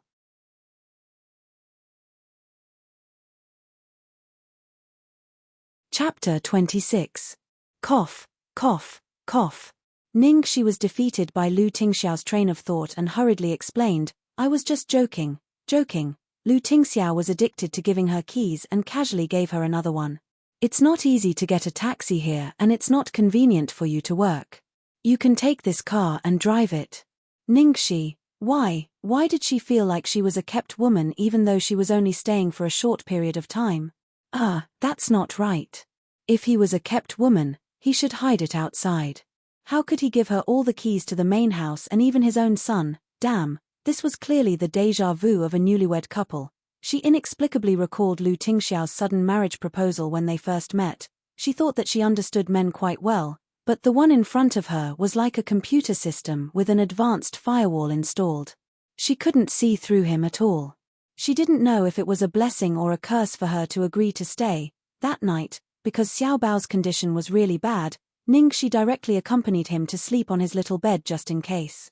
Late at night, the room door was gently pushed open without a sound. The man walked in slowly and sat down on the edge of the bed. Under the dim yellow bedside light, the woman maintained the posture of patting Xiaobao. Her breathing was light and her eyes were gentle. Her lips that were as tender as the cherry on a summer branch opened slightly, as if inviting him silently. After a while, that peaceful light suddenly cast a shadow. The man's figure slowly approached that dark red petal. At a distance where they could smell each other's breath, he could pluck it with just a slight movement. However, he suddenly restrained himself and stopped. His slightly cold kiss landed on the woman's forehead. Ningxi, we have a lot of time in the future. The next morning, Ningxi thought that she could recognize her bed, but she didn't expect to sleep so well. She woke up naturally and didn't even have a dream. When she woke up, she found that Xiaobao was already awake. The little fellow was sitting next to her with a book in his arms and reading it seriously. He didn't make a single sound. He was so obedient. She really couldn't imagine the little bun flipping out. Baby, good morning Tilda Ning. She sat up with the quilt in her arms and greeted him warmly. Xiaobao immediately raised his head from his book in pleasant surprise. Although he did not speak, his expression did not change, but Ningxi could clearly feel his good mood from his eyes that seemed to be able to speak. Ningxi laughed and reached out to flick the messier hoj on little Bao's head. Auntie doesn't have work today, so I can stay at home with you for the whole day. As soon as he finished speaking, the little fellow was obviously even happier, and the corners of his mouth even curled up slightly. Ningxi was so adorable that she couldn't help but hold his little face and rub it. Baby, smile more. You're so cute when you smile. After washing up, breakfast was already prepared downstairs. Ningxi didn't see Lu Tingxiao, and the butler and servants didn't mention waiting for him, so Ningxi guessed that he must have gone to the company. After breakfast, Ningxi was still a little worried about how to take care of the child. What if she couldn't take good care of him? In the end, none of the things she worried about happened. In the morning, she curled up on the sofa to read a script, while Xiaobao lay on the table next to her, engrossed in reading or drawing. The two of them did not disturb each other and got along very well. The servant only appeared once to deliver snacks and fruits, and her movements were very light, as if she was afraid of disturbing him. From the looks of it, Xiaobao usually liked peace and quiet.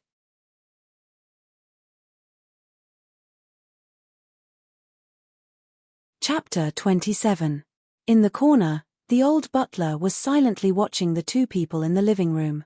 He found that Ningxi was not trying her best to please the young master as he had guessed, but was focused on reading the script the whole morning.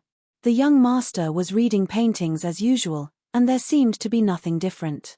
However, if one looked closely, he would steal glances at Ningxi from time to time, and the expression on his little face was vivid and reassuring. Perhaps it was because a woman who was too beautiful always made people feel insecure. The old butler was worried at first sight of Ningxi, for fear that the young master would be deceived by her. According to the current observation, she was quite well behaved, but he didn't know how long she could endure.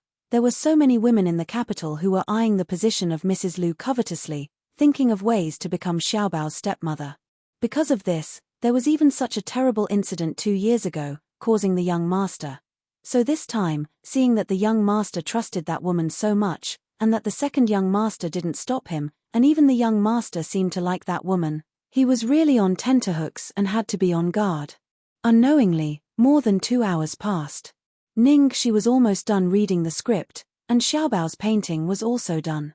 He carried it over and showed it to her. Ningxi looked up, and her face was full of surprise. Is this a painting of me?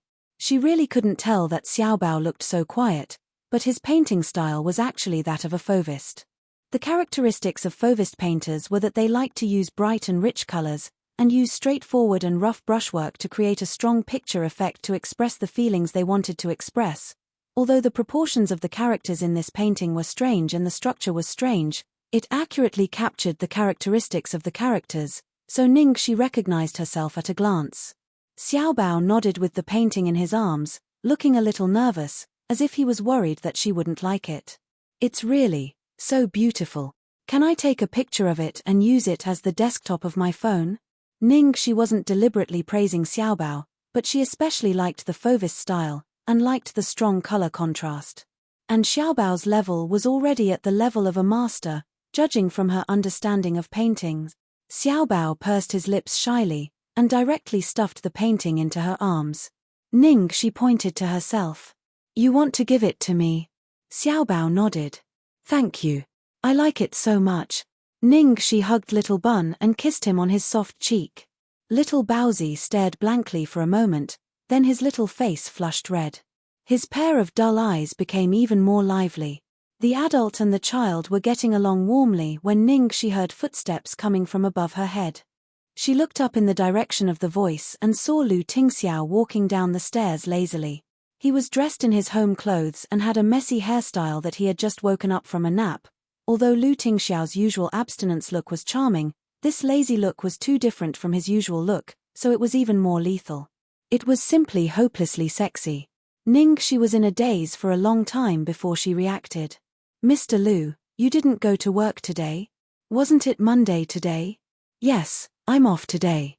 Lu Tingxiao nodded. Ningxi thought about it and felt it was no wonder. He had just finished a big deal, so it was normal for him to rest for a while. It turned out that Big Boss Lu also knew how to sleep in. Inexplicably, the distance between them became closer.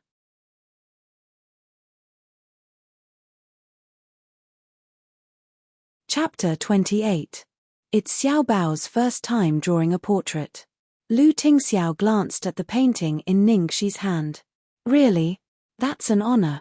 Ningxi was happy. What do you want for lunch? Lu Tingxiao asked. It seemed like she was not only staying here but also providing for her meals. Ningxi was about to speak when her phone rang. It was Chang Li. Was she going to arrange for her to play a small role again? Hello, Sister Chang. Ningxi, the world will be launching at Pearl Hotel at noon. Don't be late. What? Noon at noon? Noon today? Yes, today. Sister Chang, why didn't you inform me in advance? It's almost 11 o'clock. Why not? Didn't I inform you an hour in advance? An hour? I might not even have enough time to get there, not to mention I have to change and put on makeup. That's your own business. Don't bother me. I'm very busy now. I'm hanging up. After saying that, he directly hung up the phone with a bang. Chang. Fuck you. Ningxi threw her phone. Ningxi was stunned. Xiaobao was stunned. Lu Tingxiao was stunned too. Ningxi wiped her face, wishing she could dig a hole and bury herself in it.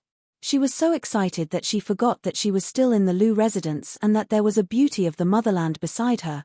She had no intention of pretending to be a lady in front of Lu Tingxiao, but it would be bad if she led Xiao Bao astray. Xiao Bao, let's pretend we didn't hear it just now. You can't learn from Auntie and scold people because Auntie wasn't scolding people just now. Ning, she explained seriously. Xiao Bao blinked and nodded, not understanding. Lu Tingxiao's eyes flashed with a smile. What's wrong? Ning, she gritted her teeth. The launch of the world will start at noon today, but it's almost 11. My agent called to inform me that it will take at least 50 minutes to get to Pearl Hotel from here. Do I have to go on camera without makeup? Why not? You have enough makeup. Ning, she was stunned for a moment. She did not expect Lu Tingxiao to be so eloquent. She scratched her head in embarrassment and said, Thank you for your praise, Master Xiao. However, out of politeness, I still have to put on some makeup. The most important thing is that I don't have any suitable clothes at the moment. Wait a moment. Lu Tingxiao raised his hand to indicate for her to calm down. Then, he took his phone and went to the yard to make a call. 10 minutes later, a man arrived, panting. Boss Lu, I've brought all the things you wanted. Shall we start now? The newcomer wore a pair of ripped jeans, a grey linen shirt, and a signature dark blue earring in his left ear. Ning, she was surprised to find that the person was a familiar face. Of course, familiar face meant that Ning Shi knew him, but he didn't know Ning Shi. Arthur, the personal stylist of the movie queen Su Yimou under Shengshe Entertainment, who could turn something rotten into something magical. He was a big shot that a small shrimp like her could only watch from afar. This is Ning, she asked suspiciously. You don't know him? Lu Tingxiao asked. Of course I know the famous Arthur, but why did you ask him to come over? To style you, of course. Lu Tingxiao said matter-of-factly. Ning, she was speechless. She whispered in his ear, You actually asked someone from Shengshe Entertainment to style me? Are you kidding me? Don't you know that I'm an artist from Starlight Entertainment? Shengshe Entertainment and Starlight Entertainment are sworn enemies, okay? So what? Lu Tingxiao looked like an overbearing CEO.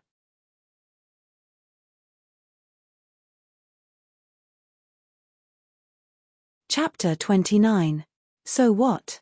Ning, she was speechless. Boss Lu, how can you help an artist from another company?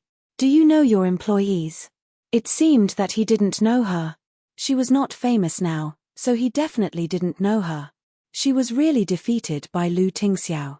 After all, Shengshe Entertainment is a subsidiary of your Lu Enterprises. Although Lu Jingli was in charge of Shengshe, the boss behind the scenes was Lu Group's CEO, Lu Tingxiao. Lu Group had been involved in the entertainment industry since 5 years ago, when it acquired Shengshe Entertainment and created an entertainment empire. Now it was as powerful as Starlight Entertainment, which had the longest history and was the current leader in the industry. So it was obvious how fierce the competition between the two companies was. Artists, agents, makeup artists and stylists from both companies were at loggerheads.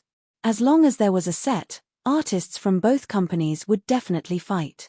Lu Tingxiao raised his hand and looked at his watch. The nanny car is at the door. You can do your makeup on the way there. It's not too late. It's up to you whether you want to go or not. Ning, she felt so conflicted that her liver hurt. Finally, she gritted her teeth. Go. Since Lu Tingxiao didn't care, she didn't have to care. Seeing Lu Tingxiao following them, Ning, she was surprised. Are you coming with us? Who else will drive? Besides, Xiao Bao wants to stay with you for a while. His tone was matter-of-fact, as if everything he said was the truth and she was asking stupid questions. Xiao Bao nodded. Okay. In the end, the four of them got into the nanny car together with Arthur. Lu Tingxiao didn't even change his clothes. He was still in his home clothes, driving in the front. Ning Shi and Arthur were in the back seat, and Xiao Bao was lying on the back of the seat, looking at them curiously. Arthur looked at Ning Shi carefully, and his eyes were full of admiration. Miss, your facial features are perfect, and your skin is very good. You don't need to do much. You just need to put on some light makeup. What kind of occasion are you going to attend today? Let me choose your outfit for you. Well, it's a movie launch ceremony. Ningxi was afraid that he would beat her up if he found out she was an artist from Starlight Entertainment. Fortunately, Arthur didn't ask any more questions. He nodded and continued to do her makeup. When they arrived at the site of the booting ceremony, Ningxi's full costume was just ready. Her timing was very precise. Lu Tingxiao turned off the engine and stopped the car. He rested his arms on the back of the seat and looked at the woman who had already done her makeup. How is it? Ningxi asked nervously. Not bad. It wasn't easy for someone as harsh as Lu Tingxiao to say that it wasn't bad, not to mention that Xiao Bao was staring at her with a look of amazement.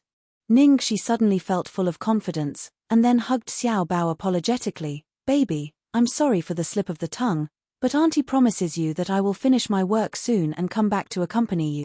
Xiao Bao reluctantly stayed in Ningxi's arms for a while. Knowing that she was in a hurry, he quickly let go of her and waved at her. Looking at the two people behind her, one big and one small, Ningxi's heart swelled, full. After fighting alone for so long, this was the first time he felt such warmth. After Ningxi left, the driver was naturally Arthur. Arthur could no longer suppress his curiosity. As he drove, he asked carefully, "Boss, who was that lady just now? Is she a new artist hired by our company? Why haven't I seen it before? Oh my God. Their big boss actually had a woman by his side." This was big news. Lu Tingxiao tilted his chin and answered unhurriedly, "An artist from Starlight Entertainment."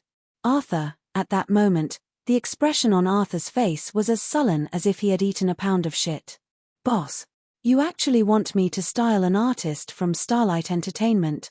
Why did Boss take the lead to betray the country and collude with the enemy? Even Second Young Master would never look for an artist from Starlight Entertainment when looking for a lover. If it was Second Young Master sitting here, he would definitely scold him righteously and angrily. But this was the devil, Lu Tingxiao, therefore, he could only sulk until he died, not even daring to let out a fart.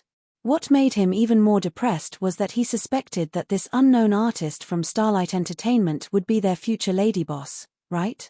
After all, this was a woman that even little Prince treated with respect, not simple.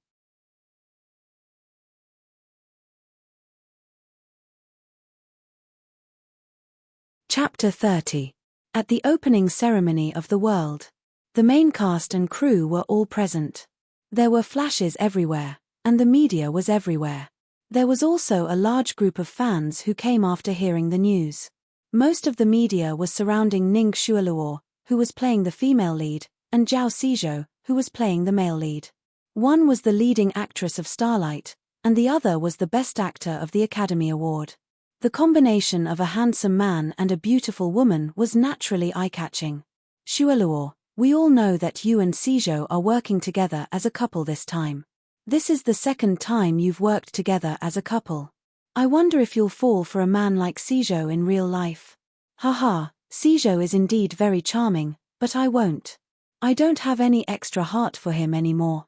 As soon as she said that, all the media started to make a ruckus. A year ago, Ning Xueluo announced that she had a boyfriend, and all kinds of people tried to dig up the inside story. In the end, they found out that the other party was the son of Su Hongguang, the CEO of Ifeng Group. He had a high net worth and was handsome. He was a handsome and rich man, and everyone was envious of him. Although the fans were very sad, they were no longer as averse to their idols getting married and dating as they were in the past. Most of them still wished their idols to find a good man. Ning Xueluo's popularity did not decrease after she announced her relationship. Instead, she kept up her popularity with topics like handsome and rich boyfriend and winner in life. Zhao Xizhou, who was next to her, was also very good at picking up on the joke. He held his chest and pretended to be in pain. "Miss Shangguan, you're so cruel. I've given my heart to you." This time, Ning Xueluo was playing the female lead called Shangguan Ingrong, and Zhao Xizhou was playing the role of a prince. When the reporters heard that, they all laughed and teased Zhao Xizhou. The atmosphere was very lively. This time, other than the male and female leads, the second female lead was the most eye-catching. Therefore, Guo Qisheng was also surrounded by a group of people. Director Guo, Why didn't I see the actress playing Meng Changa? Will she be here today? Of course. Rumor has it that even Jiao Qingqing didn't succeed in the audition because you thought she wasn't beautiful enough. Is that true? This question was clearly meant to stir up trouble. However, director Guo was also a veteran, and his words were watertight. The role of Meng Changa does have high requirements for the actor's appearance, but appearance is not the only standard. Jiao Qingqing's appearance is definitely not a problem, but it feels like there's still a certain gap between her and our requirement. I heard that the actor playing Meng Changa is a newcomer. Since the requirements for the role of Meng Changa are so high, will she be able to fully control the role if we use a newcomer rashly? What's going on today? Did I not give enough red packets? The reporters' questions were sharper and sharper, and all of them were targeted at the second female lead. Let's wait and see when our drama comes out. The reporters still refused to let go of this question and asked aggressively, Director Guo, is the actor who plays Meng Changa more beautiful than Jiao Qingqing? It was not over yet. Yes. So what if she was prettier than Jiao Qingqing? What beauty in 100 years? When you see Ningxi, let's see if you still dare to boast about Jiao Qingqing like this. Well, each has their own merits. You'll know when she's here. Guo Qisheng was getting a little impatient from the questions. At this moment, he walked past a group of reporters and saw a person appearing at the end of the red carpet. He was stunned for 3 seconds before he came back to his senses. Then, he smiled and said, "Speak of the devil."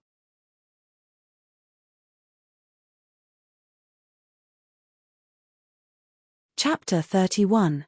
After saying that, Guo Qisheng looked like he was waiting for a good show. Sure enough, all the reporters looked in the direction pointed by Guo Qisheng, and they were all stunned at first. Today, Ningxi was wearing a red hollowed lace dress. The perfect design of the waist completely showed her charming waistline, and the neckline revealed her beautiful collarbone.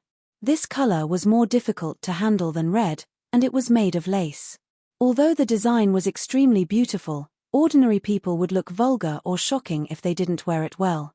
But this dress seemed to be made for Ningxi, and it made her look bright and attractive, dazzling. When the stylist chose this dress for her, Ningxi herself felt that she couldn't handle it, but she was convinced after she put it on. No wonder he was the gold digger of Shengsha media. His eyes were so sharp. They only met once, but he knew her better than she knew herself. As for walking on the red carpet, although it was the first time for Ningxi to formally attend such an occasion, she was an actress after all. She had tried to figure out people in all kinds of industries, including big stars. She had played them several times, so it was not difficult for her to walk on the red carpet. Every step, every smile, every movement was just right, and she could accurately find the position of the camera and give the most beautiful expression. The reporters were stunned longer than Director Guo, and it took them a long time to come to their senses. Was this Ningxi who played Meng Changa? An unknown newcomer without any representative works? She's just too beautiful. There was no word to describe her. She was beautiful. They were all asking Director Guo who was more beautiful between Jiao Qingqing and Ningxi just now. No wonder Director Guo had a strange expression at that time. Their questions were simply ridiculous. In front of such a stunning beauty like Ningxi, Jiao Qingqing, who had always been famous for her beauty, was simply ordinary. Not only the appearance, but also the aura of this newcomer was very strong. She was not like a newcomer at all. Her gestures were elegant and generous, and even exuded a kind of innate nobility. Ningxi walked to the center of the red carpet, made a few random poses for the media to take photos, and then turned around, picked up the signing pen on the tray, and signed on the wall. As soon as she turned around, there was another burst of exclamations and the sound of the shutter being pressed. The dress was designed to be backless, which was an important reason why the stylist had chosen it. Ningxi's butterfly bone was too beautiful. It could be said that it was the sexiest and most seductive part of her body. It would be a waste if she didn't show it. In the past, most female stars liked to bare their breasts on the red carpet in order to attract attention, but Ningxi had taken a different approach. She was much more sophisticated. After killing countless films, it was finally time for the interview. The friends of the reporters today were quite pitiful. This was because the questions they had prepared were, do you think you can control Meng Chang'e with your looks? Who do you think is more beautiful, you or Jiao Qingqing? I heard that you were admitted as an exception, is there any reason for that? Now, all these questions were no longer needed. Anyone who wasn't blind would know that there was no such thing as an audition. His face was too convincing. She was the most suitable Meng Chang'e. Therefore, the reporters began to ask questions on the spot. Miss Ning, may I ask if the clothes you're wearing were handmade by designer Karl Lagerfeld? Ning, she was stunned. Is this a Karl Lagerfeld haute couture dress? How could she wear a dress worth millions of yuan so casually? How could Devil Lu be so unscrupulous? However, the more terrible thing was yet to come.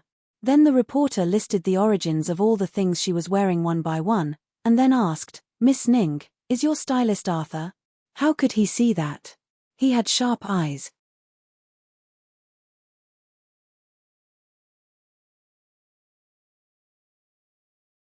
Chapter 32. No, I must be mistaken. Fortunately, before Ning she could answer, the reporter denied his own question. He finally remembered that Ning she was an actress of Starlight, so how could the stylist be Arthur, the stylist of Su Yimo of Shengshe Entertainment? Ning she breathed a sigh of relief.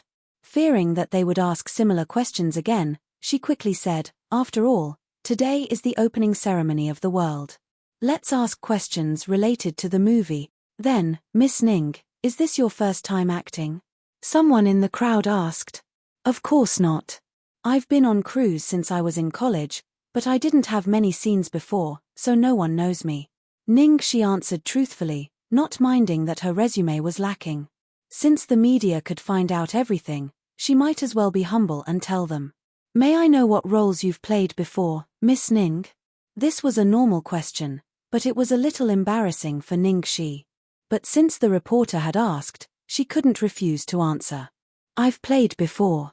Ning she began to count the roles she had played after returning to China. During the 4 years she had been studying abroad, she had spent all her spare time on crews. She had played small roles in many famous dramas, and also had a lot of scenes. It wasn't easy for Ning Shi to have such a resume when foreigners generally didn't like to use Chinese actors. The reason why she didn't tell them about her experience abroad was because of the absurd love history she had when she first went abroad. Although they were all normal relationships that didn't violate morality, the identities of her ex-boyfriends were a little too eye-catching. The most important thing for her now was to have a presentable work. If there were all gossip about her as soon as she debuted, the public's attention would be focused on her private affairs. She might get some exposure for a while, but it wouldn't be good for her long-term development. Ning she had tried very hard to recall the roles she had played after returning to China, but the reporters were still speechless after she said them out. What kind of roles were they? Mistress, vixen, seductress, country bumpkin, brainless young lady, and even vicious old woman. What kind of hobbies did such a beautiful woman have? Why did she always like to play such ugly roles? Sure enough, someone asked, why are you always playing villains? Of course, Ning she wouldn't expose Chang Li on such an occasion. She said calmly, I didn't pay attention to that. Acting is my most beloved career. Every role has its own life, regardless of whether it's big or small. Following that, the media asked a few more questions. Without any guidance from her manager, Ning she answered all of them perfectly. Guo Qisheng, who was watching from the side, nodded repeatedly. This girl is really not bad. With such aptitude and EQ, he has only reached this stage after entering the industry for a year. Old Wang, what do you think? Producer Wang Taihe said meaningfully, either the higher-ups of Starlight Entertainment are blind, or, after saying that, she gave him a knowing look. It was clear that someone in Starshine was deliberately suppressing her. Guo Qisheng's face was full of regret. What a pity for such a good seedling. Gold will always shine. Besides, doesn't she have a talent scout like you? Wang Taihe chuckled. At that moment, Ning Shui, who was standing at the side, was clenching her nails into her palms. Her face was so dark that she almost couldn't maintain her composure on such an occasion. She had deliberately asked Chang Li to inform Ning Shi at the last minute so that she would make a fool of herself at the opening ceremony. In the end, Ning Shi would appear in the finale and amaze everyone. Damn it, Ningxi's outfit alone cost a few million yuan. Where did she get so much money? Clothes and jewelry could be rented, but who styled her like this? She had underestimated this country bumpkin.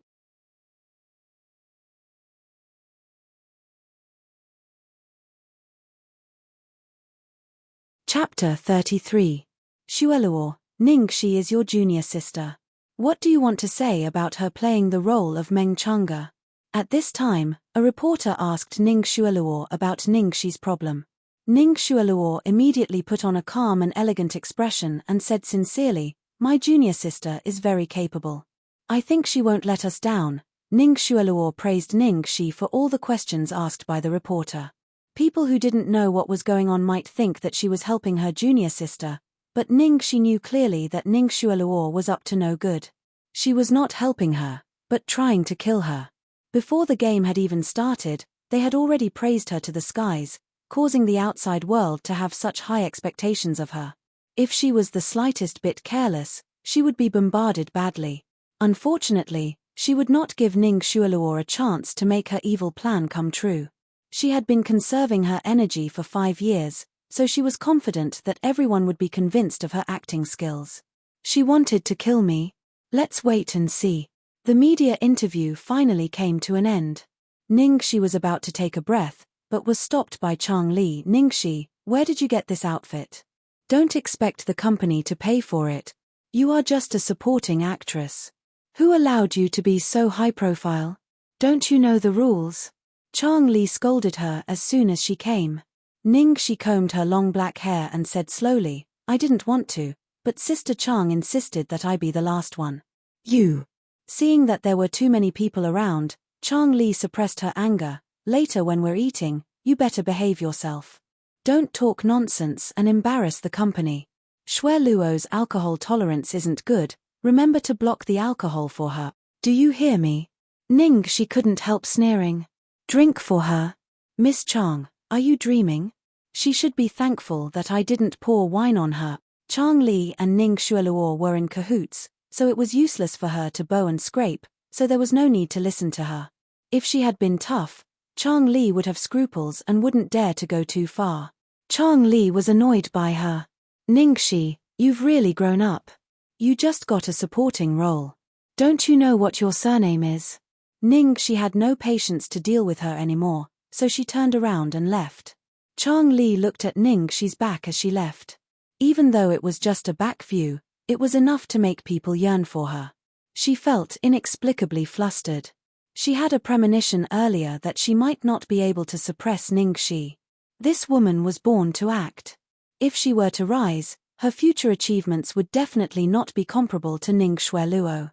But now that things had come to this, she could only ruthlessly suppress her, not giving her any chance to make a comeback. After the launch ceremony, there was a banquet.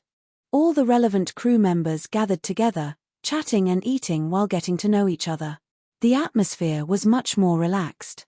Seeing Ningxi, the scriptwriter Yi Linglong was the first to stand up and pull her to sit beside her. She was obviously very satisfied with her. Speaking of which, what a coincidence. The two beauties in our drama are from the same company, and they both have the surname Ning, Assistant Director Zhong Rui exclaimed. Ning, she sneered in her heart. Hehe, what a coincidence. They were working under the same manager in the same company. But their encounters were vastly different. One was already the top star of Xinghui, while the other was still struggling at the bottom of the entertainment industry.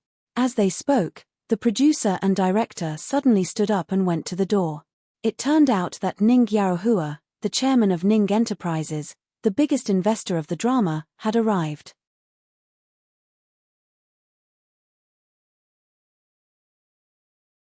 Chapter 34. I didn't expect Chairman Ning to have the time to attend our opening ceremony. It's an honor. Director Guo greeted him warmly. Come, Chairman Ning, sit here. Producer Wang gave up his seat and let Ning Yaohua sit next to Ning Xueluo. Ning Yaohua looked at Ning Xueluo lovingly. Director Guo, you're too kind. Thank you for taking care of my daughter. Chairman Ning, your daughter is so outstanding that she doesn't need my help. She's always so busy. If it wasn't for this trip, I wouldn't have been able to see her, Ning Yaohua said angrily. Although he had a straight face, there was no anger in his eyes. It was obvious that he doted on his daughter. Ha ha ha, you should be happy that Xueluo is so hardworking. But Xueluo, you're in the wrong. No matter how busy you are, you should come home often, Director Gua said angrily. I know, Director. It's my fault. Dad, don't be angry. I'll come home for dinner tomorrow night. Ning Xueluo hugged Ning Yaohua's arm like an obedient daughter. Look, the director had to speak up for me so that she could come back. Dad, there are so many people here. Give me some face. Yes, yes, yes. You're a big star now. I can't say anything. She thought that she had been tempered into steel, but she didn't expect to see this scene. She felt suffocated and almost wanted to run away immediately. Fortunately, she couldn't control her heart, but she could cover it up perfectly on the surface. She discussed the plot with the scriptwriter calmly, as if she didn't notice the commotion in front of her. She could ignore it, but someone didn't think so. Ning Yaohua's gaze was like a knife cutting her body. It was as if it was a shameful and disgusting thing to see her in public. She finally left the room with the excuse of going to the bathroom. She walked to the window at the end of the corridor to get some fresh air. She took out a cigarette and lighter from her bag. She fumbled with the slender cigarette for a long time, but finally put it back. She was quitting smoking. It was the first time tonight that she couldn't control herself. The night wind blew on her face, making her feel a little better. At this moment, she suddenly heard footsteps behind her. Ningxi's back stiffened, but when she turned around, the expression on her face seemed to be a mask, impeccable. Chairman Ning is looking for me. Ning Yaohua stared at her with a heavy gaze. He was extremely dissatisfied with her eye-catching attire. She lowered her eyes and smiled. Well, Chairman Ning, you kept staring at me in the private room just now. Aren't you afraid that people will think that you have some bad ideas about me? After all, in the eyes of outsiders, he was an investor, and she was a beautiful female star. It was the easiest kind of relationship to have an ambiguous relationship. Bastard, what are you talking about? Ning Yaohua was furious. She raised her eyebrows. Of course it's human language. Does Director Ning not understand human language? You. Ning Yaohua suddenly raised his palm. Before it could fall, it was firmly caught by a slender wrist. How could she give Ning Yaohua another chance to hit her? He wasn't qualified. Ning Yaohua was infuriated by her and pulled his hand back. Quit this role. Don't embarrass me. Ningxi's face was cold. I got this role fair and square. How did I embarrass myself? You just want to do whatever Xueluo wants to do. You don't care what you look like or whether you can be compared with Xueluo. You want to enter the entertainment industry because you want people to dig out your scandals and embarrass the Ning family. Ning Yaohua looked at her with disgust. You're tuning in to the Dreamy Chapters YouTube channel. We're so grateful for your support, and don't forget to subscribe to join us on this incredible journey through captivating stories. Your generosity through donations truly makes a world of difference, as it's the primary source of revenue that allows me to expand and enhance this channel for you. Thank you from the bottom of my heart for being a part of this adventure.